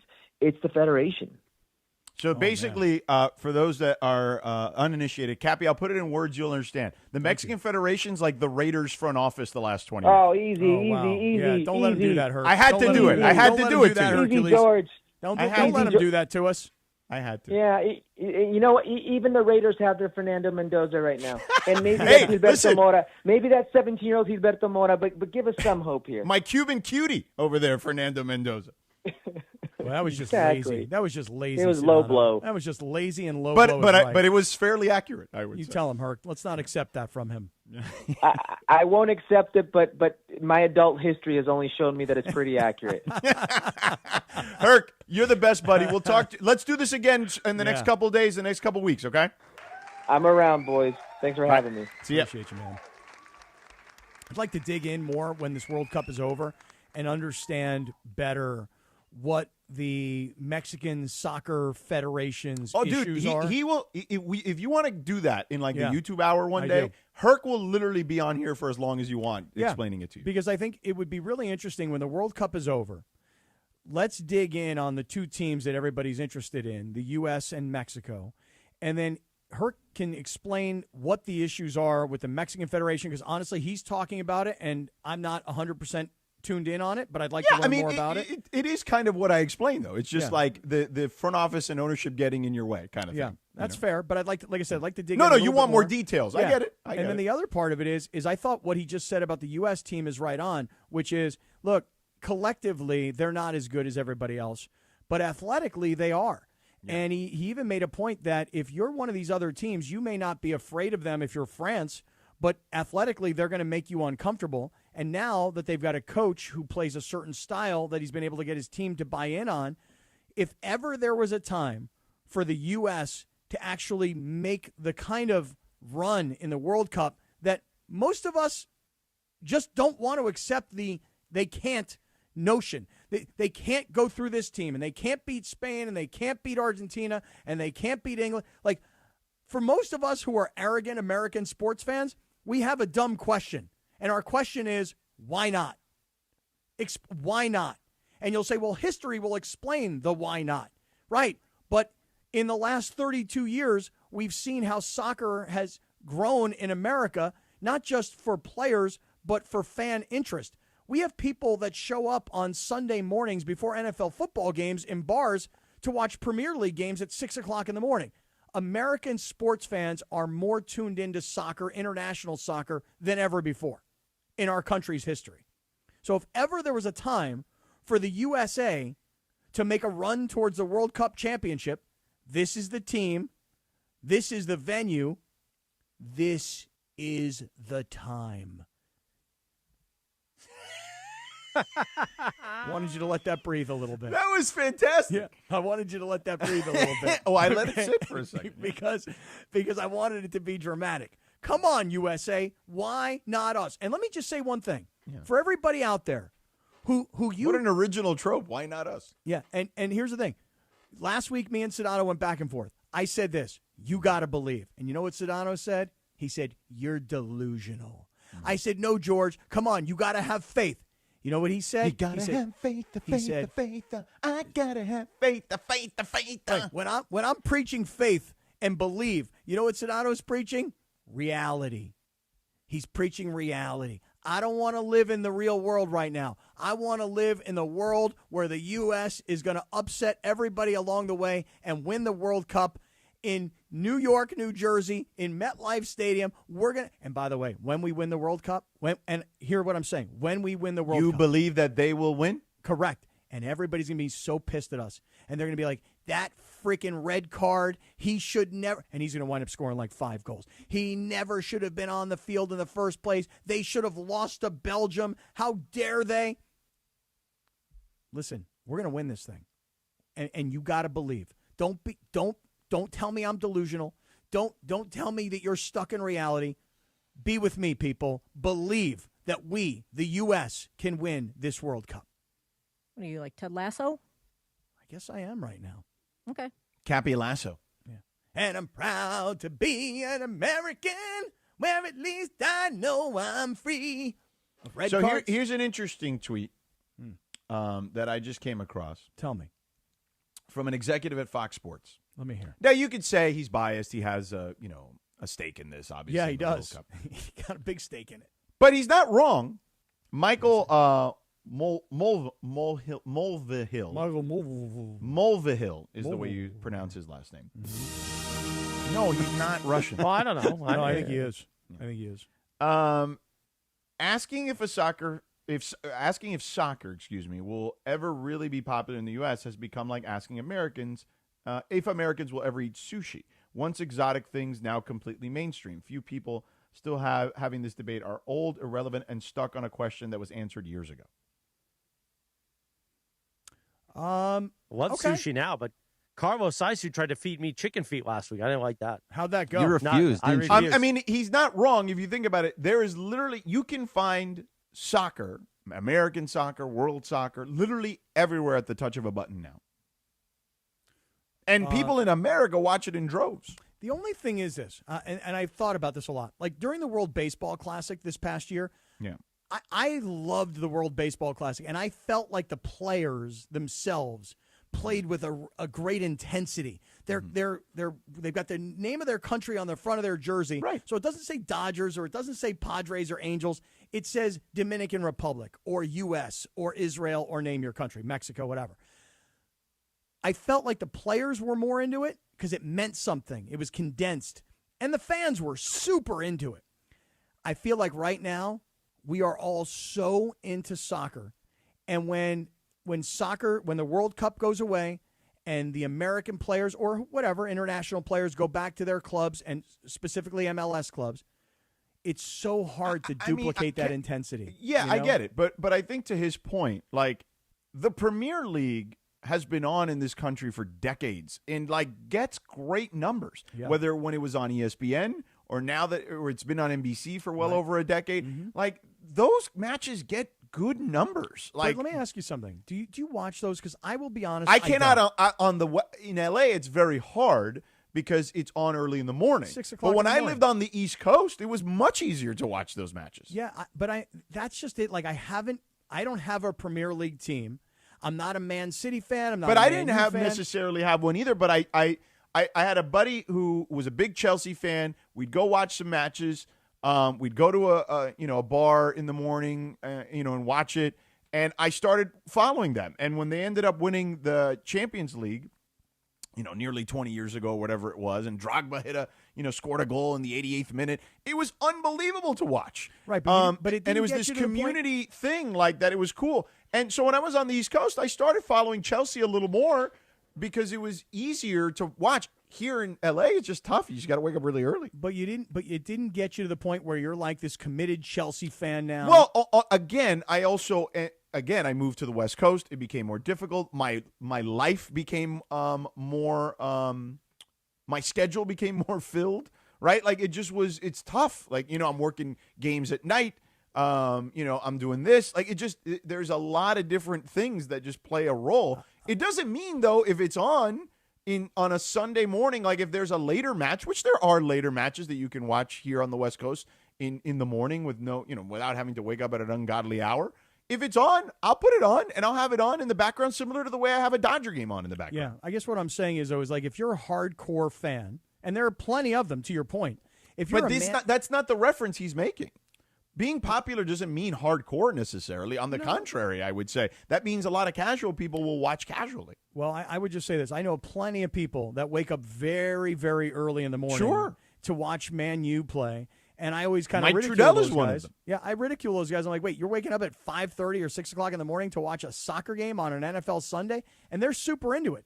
I've not been able to get into it. But it's actually perfect to watch before an NFL Sunday. If you want sports, it's on. What I'm hoping for, and I don't know how I'm going to do this yet, and I'm wide open. I'm an available free agent fan. What I'm hoping for is that getting this into the World Cup and having these U.S. players go to their club teams around the world, that I might get that much more into it. People told me that I should become a Tottenham fan. Because I guess there's the well, they almost got relegated, brothers. So I mean that's a good place to start because you'd be starting near the bottom. Well, I don't want to do that. That's good, Cavi. But they got a lot of Hebrew brothers that are fans of the Tottenham team. 9:28 on the Sedano and Kap Morning Show. Yeah. Now we pivot back to the So NBA. why would you go with Tottenham? Because of that, or you realize that they almost got relegated, right? Like no, I didn't realize that. That's what I'm telling you. Of course, I did not realize that. Right. Well, so now you don't want it. So why wouldn't? But that'd be a good place to start, right? Because you're not. It's not like you're front running. You'd pick a team who almost got relegated. So they're not Tim relegated. McMahon is there. No, Tim McMahon is here. Yeah. Tim McMahon can weigh in on this. So Cap wants to jump on the soccer bandwagon beyond the World Cup. Right, and he just, I don't know if you heard, but he said, yeah, everybody's telling me I should become a Tottenham Hotspur fan. And I said, well, that's good because you're not front running. You're taking a team that was almost in relegation. And now he's like, I don't know if I want that Tim, either. what do you know? What do you know about Tottenham? Not a damn thing. Howdy, partners. Howdy. No, but that's not the point. The point is, should he start with a team that is at the bottom and not be a front runner if he's going to get into soccer and English Premier League soccer? So I am officially forbidden from talking about hockey. Like that's a fact. And I know even less about soccer, so I'm not going to get myself in any kind of trouble by trying. That's all right. But let me ask you this question. So you don't. Okay, so let me yourself ask you a this: soccer fan. if you met somebody in the NBA who just started to like the NBA, okay, would you tell them if they said to you, "Hey, man, I don't know a ton about the NBA, but my friends think I should be a Washington Wizards fan," and you tell him, well, they're pretty bad. I mean, they had the number one pick. And he'd be like, oh, no, forget it. Then, and then he's like, well, I want to become like a Laker or Celtics fan. How would you feel about them? I don't know. Like a Wizards fan, I would tell them probably to get better friends. I would also advise both you guys to do the same. So yeah, that's where I'll leave that. Like, do not become a fan of the team that just gave Trae Young $212 million. No, don't do that. Tim, I think my whole point is this: is that I'm hearing from more and more people. Yesterday, a guy told me, he goes, I've watched more soccer in the last 2 days than I've watched in my previous 50 years of life. More and more people are getting into it because of the World Cup, and I'm hopeful that I can get into soccer outside of the World Cup, but I'm worried that when the World Cup energy leaves and I go back and I want to watch an LAFC game, and LAFC has an amazing crowd. They sell out. Everybody stands on their feet. They smoke weed. They chant. They have a great time. It just won't have the same impact necessarily than what I'm watching. Right. And, So it's not just USA games. It's all the countries. It's no different than when we just saw the U.S. beat France in the gold medal game. Like it's a different energy when the entire country is behind something. Yeah. Tim, are you at least into the World Cup at all, or is the NBA too dominant in your life? I will be honest with you. There have been places where the World Cup has been on TV, but I might. I don't know. I don't know what time the game is tonight. What time is the game tonight? 5:00 Pacific time tonight is USA versus Belgium. 5:00 local. Well, nope. I'm in Salt Lake City. I'll be watching Summer League basketball. So, but hey, go USA. There you go. Well, it sounded really passionate, by the way. Hey, real quick. So we played a clip earlier of you talking about the Lakers with Brian on the Hoop Collective podcast. The Walker Kessler aspect of this. So, Brian, let's play the clip that we have. Obviously, you were on the podcast, so you know. But just for the audience sake. Okay. Yeah. We're going to play for the audience sake the clip that, Brian mentioned about Walker Kessler. And I have a follow-up question based on what Brian said. Go ahead. Play the clip one more time. What you really need now is you need Walker Kessler to be a grand slam. You need him to be a lob roll threat that absolutely dunks the ball like crazy off Luka and Reeves lobs. You need him to be able to stretch the floor a little bit, which he's been working on. What they really need is a backline defender who can be a killer defender, like all defensive team candidate. The question is Walker Kessler going to be that player? Excellent by you there, I believe, in that clip. But you guys cut out the part of me saying you don't need him to stretch the floor, and us bickering about that for a minute. Right. I agree. I agree with you. I did hear it, and I know he's working on it. So was Derek Lively, to your, as I'm sure you know. I don't know how many you want him to shoot in the game, but my contention would be this: I feel like Walker Kessler just needs to be Walker Kessler. To me, it's more important that Luka and Austin raise their level defensively to help Walker Kessler not be in foul trouble all the time. Well, and my thing is this. The Lakers were a bad perimeter defensive team that got worse on that end of the floor, or in that particular aspect, I should say. My point is they are counting like Walker Kessler's got the weight of the world on his shoulders defensively because there's going to be blow-by after blow-by. He very well might lead the league in blocks, a lead where Victor Wembanyama exists because there's going to be so many attacks on the rim. And to your point, there's concerns about foul trouble. He is an outstanding shot blocker. I think the challenge for Walker Kessler is to become an outstanding defensive anchor. And there is a difference. But he's a great shot blocker. You can throw up block rate and all these kind of numbers. He's not a Rudy Gobert type of defensive anchor at this point in his career. He's young. He's only 24 years old. But, Gobert had some teams here in Utah where he was surrounded by mediocre to poor defenders, and they were still top 5, at least top 10 defensively. Kessler's not at that level, and they need him to continue getting better because it looks like their defensive strategy is basically like Kessler bail us out. They're going to be awfully good offensively. I think he does need to continue to improve in the screening aspect of that, the less glamorous aspect of offense. But, man, they're going to be good offensively. I just question, even with the addition of him, if they're going to be good enough defensively to be any kind of credible threat. Well, Tim, what do they do next? Because with Walker Kessler, that's one center. They let Jackson Hayes go to Utah where you are. They traded Deandre Ayton, who I don't think anybody's shedding a tear for that. But they literally went from having 3 centers last year, 2 of which contributed and 1 of which sat on the bench, to now having just 1 center. So the position of need they filled in terms of a starter, but now they don't have anybody left in the room. So what do they do for another big man? Yeah, and look, keeping DeAndre Ayton as a backup, like this ain't fantasy basketball. That was going to go very poorly. So I don't blame them for getting off that. I don't know what the answer to your question is, but it's a lot easier for that to be the big concern than who is our long-term starting center that we promised to deliver Luka Doncic this summer.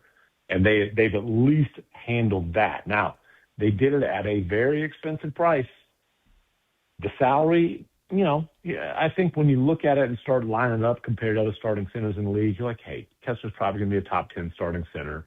He's right in that range salary-wise. Okay, man, the pick package they gave up was awfully pricey. And then to your further point, the pick package that they gave up really kind of limits what they can do in terms of upgrading, making long-term roster upgrades, for the next several years. So, having said that, like stuff like backup center, the Lakers do have the advantage of being the Lakers based in Los Angeles. Like they're always going to be able to do well in the minimum market and stuff like that. Who exactly that's going to be, I don't have a name for you right now. But again, when it comes to filling out stuff like that, the Lakers tend to have a pretty significant advantage. All right, so we saw Hachimura went to the Clippers. To your point about defense, and look, I know financially it couldn't work. Bobby Marks kind of illustrated that because of the sign and trade they executed with Walker Kessler. It kind of put them in a difficult position. But I feel like they're still a player short, right? Like, and this is not a LeBron pun necessarily, like about like, oh, clearly they're going to be a player short. They're missing arguably the greatest player of all time. It just feels like even for the roster that they intend to build post LeBron, they are at least a player short, if not two. No, I completely agree, and that's going to be the challenge. They filled the most glaring void, the void that Luka identified as the most important. So they filled that. But when you have Luka, you need that rim protecting, rim running, pick and roll partner as a big man. Okay, check. You need that co-star creator who can also play off the ball. Check. And then you need length, athleticism, and shooting. And we got some concerns there. We got some real concerns there. And I'm not kidding when I say who's their best perimeter defender. It might be Bronny James, right? I mean, if you say Quentin Grimes is an okay defensive player. Like, he's not if Quentin Grimes' job is going to be, hey, you guard the other team's best player 1 through 4 every single night, that's far less than ideal. And so I agree with you. They're not a contender caliber roster right now. I'm not sure if the roster is better than it is last year. Having said that, obviously LeBron wasn't going to be part of the long term, so they at least, they got off LeBron in order to get guys who could be part of the long term. But this is a very incomplete roster. Hey, Tim, I wanted to ask you, just given all of your, following Luka and covering Luka for all this time, have you ever really seen it where an organization, obviously it's either Dallas or LA, where they're so kowtowing to everything he, I guess, wants or needs? And I wondered about the trade for Ayton for Jaden Hardy. I don't have a lot on Jaden Hardy. Perhaps you do, but I had read something where he was, and I'll put this in quotes, an understudy to Luka in Dallas. Oh, stop that. Tell me what you got. Stop it. Yeah. Listen, the Jaden Hardy thing was about getting off of Deandre Ayton. Okay. And Jaden Hardy's a nice guy. There will be times where he can score in bunches. But they did not trade for Jaden Hardy. They traded Deandre Ayton. Right. So you know what I mean? They weren't putting Luka's band back together like, hey, I started with this kid when he was young and he was fresh out of the G League. No, okay. He's a clutch client, too, actually. Stop that. Yeah, I mean, listen. I'm not sure. Is he? He's bounced around to several agents. I'm not sure. Anyways, but no. He was for a while. This was not about. He was. He started off, and he's gone through a handful of agents. I'm not sure who represents him now. But no, this was not about, let's go get Jaden Hardy. This is about where can we dump DeAndre Ayton. So just stop that. And look, the thing about Luka, it's been interesting. Luka early in his career basically was like, my job is to hoop, not to be GM. I don't want to be involved with the roster. That changed when the Mavericks screwed things up so badly, losing Jalen Brunson for nothing, and Luka's looking around going, what the hell do we have here? We just went to the West Finals, and we got a lot worse. I've got to start pushing. And I'll be honest with you, there was multiple times where Luka wasn't happy with my reporting. One time that he was not happy with my reporting was when I said that Luka Doncic is putting pressure on the front office to make upgrades, which was, again, right after the Brunson thing. And I was right, but he didn't like the perception that he was basically saying, looking around the locker room saying, get this guy out. We need to upgrade here, here, and here. But he's become progressively more involved in front office stuff. And look, the Mavericks bent over backwards to kiss his ass on many, many occasions, right until they stabbed him in the back, to be honest with you. But, he arrived to L.A., eyes wide open to the business of the NBA, and it's been a partnership with him in the front office. He's absolutely, like a lot of superstars around the league, working with the front office and being very impactful in terms of what he believes the priorities are.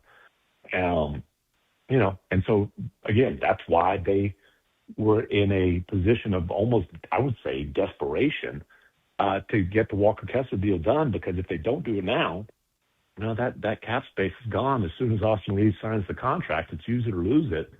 And I just don't know how Rob Pelinka or, anybody in ownership would have been able to look Luka Doncic in the eye and say, well, yeah, we kind of swung and missed getting you that long-term fit at center, and geez, I don't know how we're going to do it now. So the Jazz were able to take advantage of that, leverage that, and get a package of picks that is significantly more impressive than the Clippers got for Kawhi Leonard or the Celtics got for Jaylen Brown. You were right on about that word, desperation. They were desperate for a big man, one, for sure, but they were desperate to make Luka happy. And honestly, that's probably priority one, make Luka happy. And priority two was, how do you make him happy? You get him a big man. But, Tim, that's the exact same word I used last week. It was a total desperation move, because if they promised him this was the summer and they didn't deliver for him, how much longer until perhaps he decides, I don't want to be here? Yeah, and that's the pressure. I mean, honestly, the whole premise of the book that I wrote was about that pressure on the Mavericks, right? And it's the pressure on any franchise that has a superstar, especially one who's not won a championship yet. That's where obviously the Lakers are with Luka. And again, it's they made the promise that, hey, summer of 26, that's when we're going to pounce. But the other thing is, they're just, even if they hadn't promised it, you don't have to have like a graduate level degree in NBA capology to figure out it was now or never. Mm-hmm. Yeah. So if you're going to let LeBron go, it's now. Yeah. So I still think they're a playoff team. Maybe you disagree. Yeah. I still think they're a top 6 team in the Western Conference. And I have the teams in no particular order, right?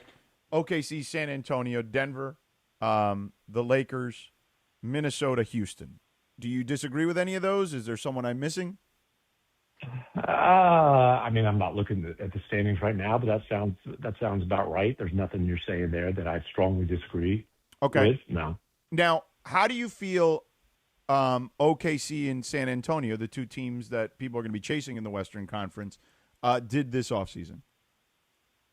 I mean, San Antonio, they made one upgrade plus added some depth at center through the draft. But, Tobias Harris, you add him to the mix, and then obviously they're counting on the continued development of their 3 potential under 25-year-old superstars, right?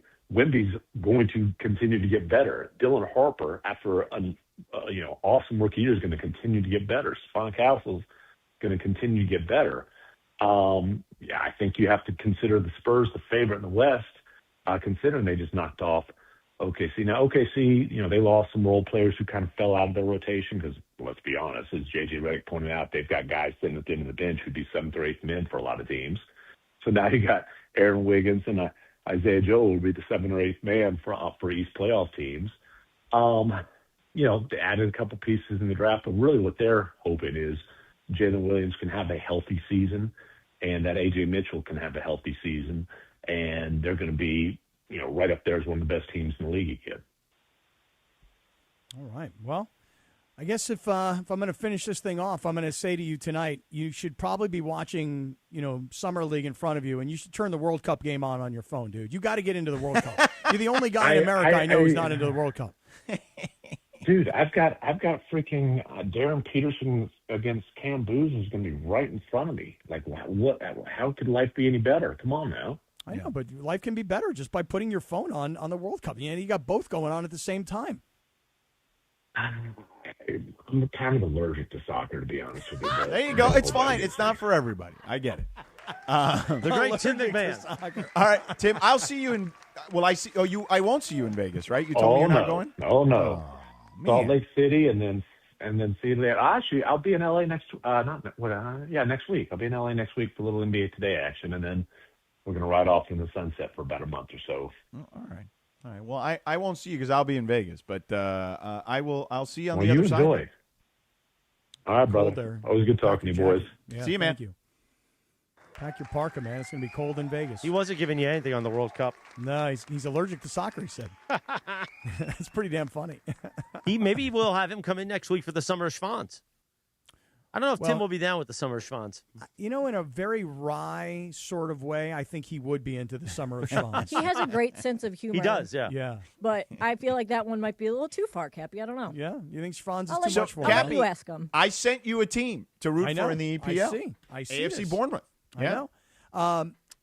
Just as a side note, before I get to your team, does anybody have a problem if I create T-shirts that say SOS on them, and then underneath it'll say Summer of Schwans? So it's not like a giant Summer of Schwans. As long as you don't have our logo or the Sedano and Cap Morning Show logo on it, you're fine. You better ask Beto. He may have already cornered the market on that one. Oh, really? But they have to be completely clean of our marks because I don't want that to come back to haunt me. Just big T-shirt that says SOS, and then under the bottom it says Summer of Schwans. And really, honestly, maybe we even throw in a hashtag, if you know, kind of a deal. I mean, that's fine. Again, I'm fine with it. Just no marks on it. All right. And George, as far as this new team that you want me to cheer AFC for, Bournemouth, yeah, they're your kind of team, Cappy. They're a Radio Ronaldo story. Okay, tell me more. They were in like the lower divisions forever. They fought their way up to the top division, but then got relegated again. And then they fought their way back up, and now they're in the EPL, and they had their best finish ever, 6th place finish in the EPL. I mean, this is a young team, in regards to their history in the EPL. You're not jumping on a bandwagon per se because they're not like the best team, you know what I mean? But they're a good team, and they've got a very loyal fan base because clearly they weren't always very good. And I know the CEO personally. Yeah. I can even connect you with him. Jim How about Frivola, is that his name? Jim Frivola. Oh, Jimmy Free. And Bournemouth, where would I find Bournemouth on a map? You know? I mean, this is like, no, come on, really? It's the English Premier League. No, but maybe they have teams in Russia. Yeah, they don't? Yeah, I mean, we have NBA teams in Canada. We got Major League Baseball teams in Canada. We play NFL games all over the world.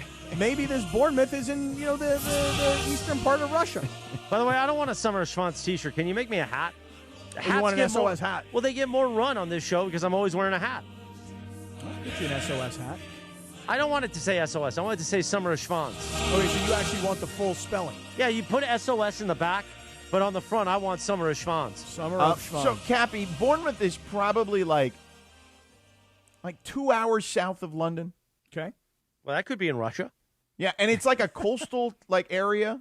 Okay, it's good for me. So look, you were thinking of going. You wanted to go to Wimbledon, have strawberries and cream and champagne, and then you drive down to Bournemouth, about 2 hours. Okay, and then you're in a coastal town. Yeah, I'm looking on Google Maps, trying to find this place. Is Bournemouth? Yeah, trying to find it. Join the Sedano and Cap Morning Show live from Hollywood Park Casino this Friday from 7 to 10 a.m.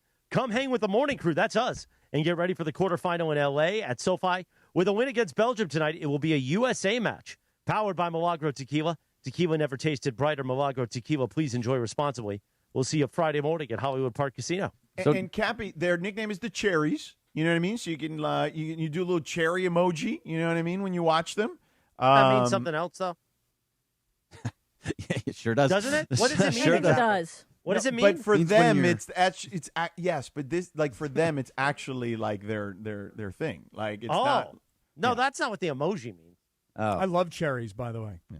I think the emoji that doesn't mean that. So look, you can take a train. That's all I know. England has a great train system. You can take a train there. You'd be there even faster than 2 hours, perhaps. Okay.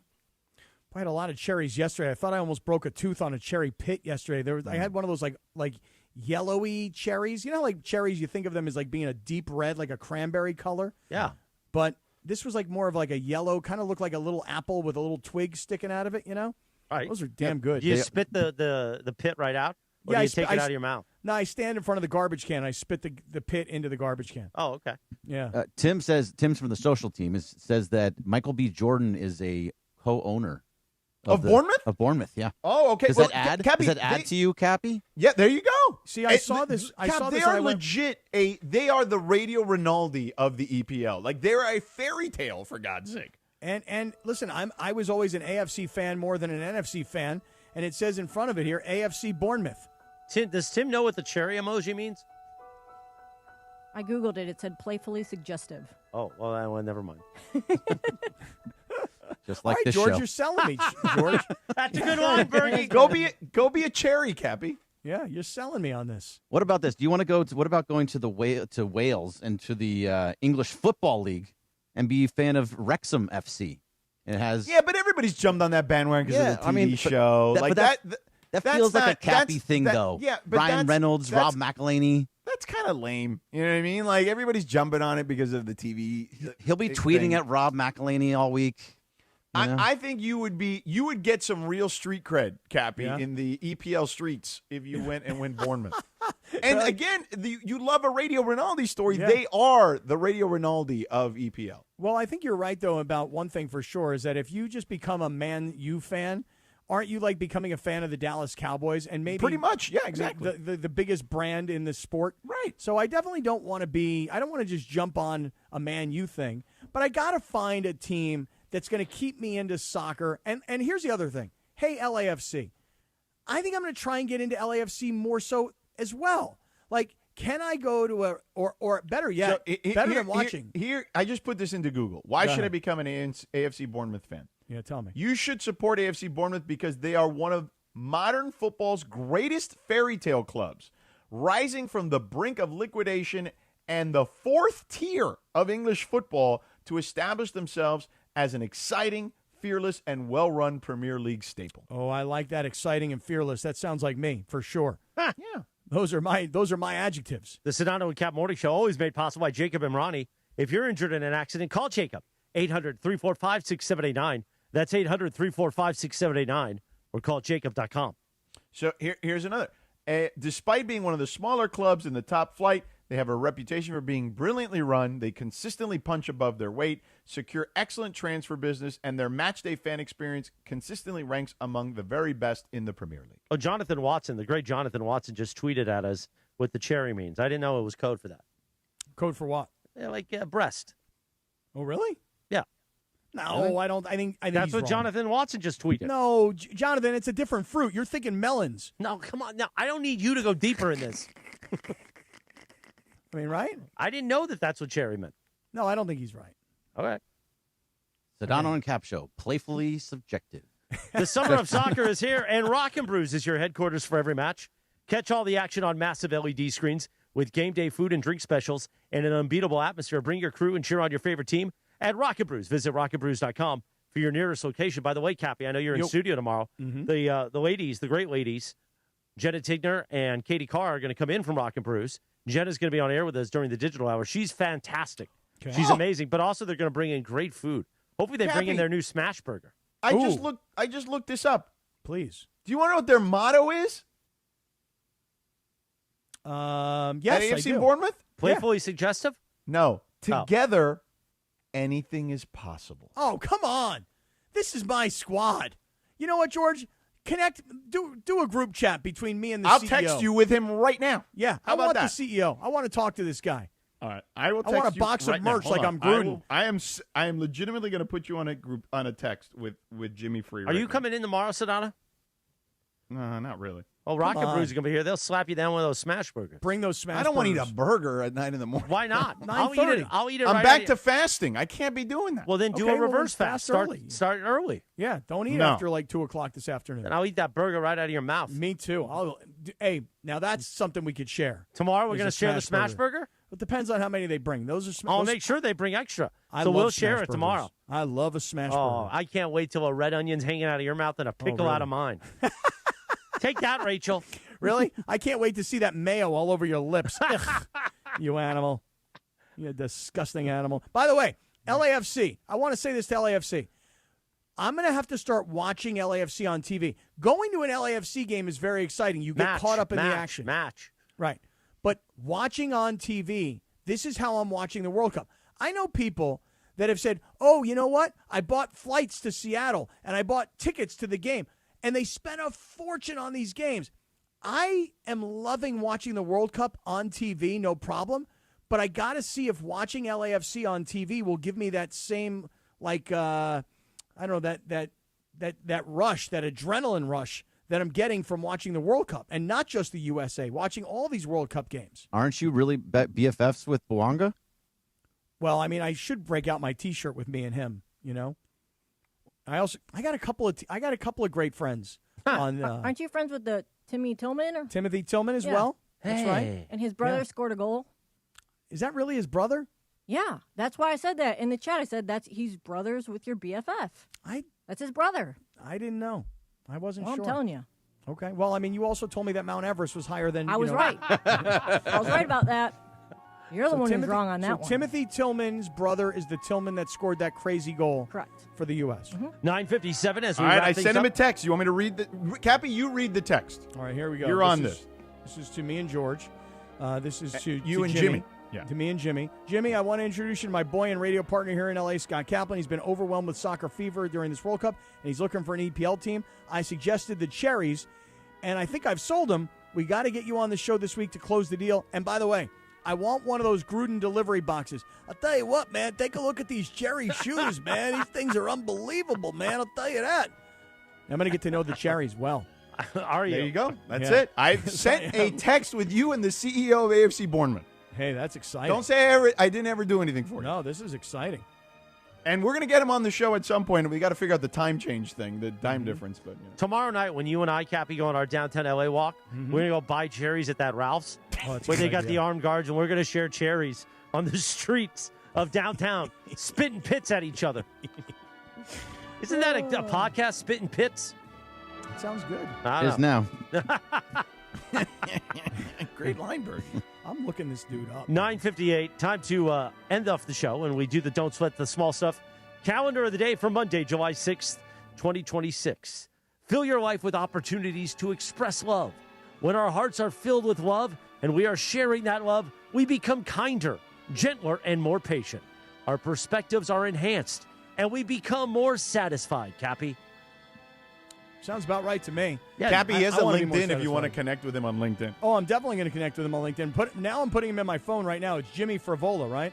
Yeah, Jim Frivola. Yes. Jim, I'm putting him in my phone. When Sedano's all gun-ho on something, that's when we should insert stuff because he's not paying attention to us. No. Like, Rich Paul just does LeBron, whatever LeBron writes for him. Then he won't even notice what we're saying. I mean, I've heard everything you're saying. I can multitask. Did you know that the Spittin' Pits podcast is actually a thing? No way! I thought so. Behind-the-scenes baseball show focused on the Traverse City Pit Spitters. See? Oh, really? A collegiate summer baseball We should be team. the Pit Spitters. Is that Traverse City? Travers. Is that what it is? Traverse City? I don't know. Just like Irverst City. Same thing. I don't know what that is either. Irverst? Yeah, like Everest. Oh. Time for the What dealer's time is choice. it in London? I think they're like 8 hours, aren't they? So or are they random. 12 hours? No, they're 8 hours. I'm just saying because I text Jimmy Free. I want to make sure. 8 hours, I believe. Oh no, it's fine. It's Take like a look at my evening world clock time right over here. there. Yeah, My yeah. world- Look at your clock will world tell me. clock. 6 o'clock almost. Yeah. Time for the Dealer's Choice Real Deal, thanks to Seller's Advantage. Want to sell your house before you call an agent? Call Seller's Advantage. They'll buy it as is with a competitive cash offer. No repairs needed. They make selling easy. Call 888-390-AS-IS for a no-obligation offer or visit sellersadvantage.com. Providence Realty, DRE 0191-5212, Cap. Hey, one thing that I knew we would never get to today, but I just wanted to bring it up because it really annoyed the hell out of me this weekend.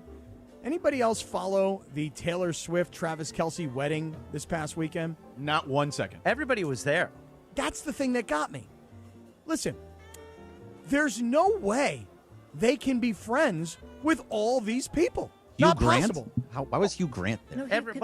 They invited everybody in NFL media. And everybody. Because Eisen was there, and they just invited everybody. It was Well, wild. was that Madison Square Garden? Right. What did you expect it to be? Like Matthew Stafford was there, and I'm trying to think to myself, okay, maybe Stafford Yeah, one but Kelly time Stafford at a is Pro friends Bowl. with Aaron Andrews and Carissa, and they're friends with Taylor, and they're all friends with Travis. So it all worked together. Everybody was there at this wedding this weekend. Did you I have think FOMO?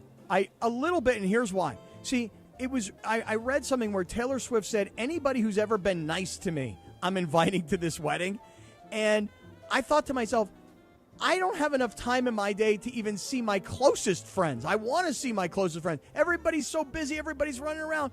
And she's inviting every NFL player, every NFL player's wife, every celebrity, every musician. Like, everybody was invited to this thing. And then I saw this one friend of mine who is the trainer. He's the athletic trainer to the Kansas City Chiefs. And he was like the only real person, non-celebrity that I know that actually went as a real guy. And that made me super jealous, and I had a lot of FOMO. So shout out and mazel tov. Cooper Kupp was there, too.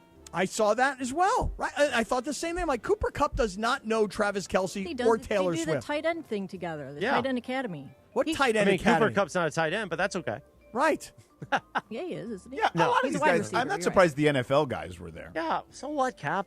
Just was a little jealous. And here's the thing. I didn't honestly. It literally. I know everywhere I turned, people were gonna. It was on either TV, like they talked about it briefly on TV or on the radio, and I was like, not interested one bit. But guess what? No. They also give a lot of money to charity. Over the weekend, the story came out that the TNT, Taylor and Travis, donated $1 million. Yeah, that's awesome. To the LA Regional Food Bank. I don't know why I'm nice. stumbling so much today. I wonder if I had another stroke this morning. I think you did. Also, Argentina Capo Verde was on at the same time, so that was way more important. I'll go with that. There you go. Anyway, shout out to those guys. Mazel tov to them. And to everybody in the world who went to the wedding other than me, I hope you had a great time. Because I was not invited. When you and Rachel get married, you guys should rent out like an arena and invite us all. That'll be the Mandy's. Like Mandy's 7 will just be you and Rachel's wedding. When is Mandy's 7? Well, Mandy's 4 is coming up this year, so I'm giving you 3 years. Hey, Bergie. Yeah. Should we pull off a double wedding? Oh, a double wedding in 4 years? No. Let's do it sooner. Sooner? What? You talking about this year? No, I don't know about this year. Get out of here. I mean, you, Mean Gene, me, Rubber Rachel. How about we throw in Stefan Morales? I knew that was coming. Yeah, that's fine. That's fine. Triple wedding. Yeah, we'll do triple wedding. How about we throw in Lindsay and Chewy? Oh, funny Cap. Cap, why do you have to end it like that? I'm gonna get married to a dog. Good job, Cap. That's the way to end the show. We had a good, fun show, and you have to end it like that. Come on, everybody's getting married. Little did you know, Cappy, I was at that wedding that you had FOMO about this weekend. So ha! No way. Yep. You were there? Sure was. You got any pics? Sure do. Because as you would say to me, prove it. Prove it. All right, we'll see you tomorrow morning for a live Imaging Tuesday presented by Providence, bright and early at 7 a.m. Have a great Monday, everybody.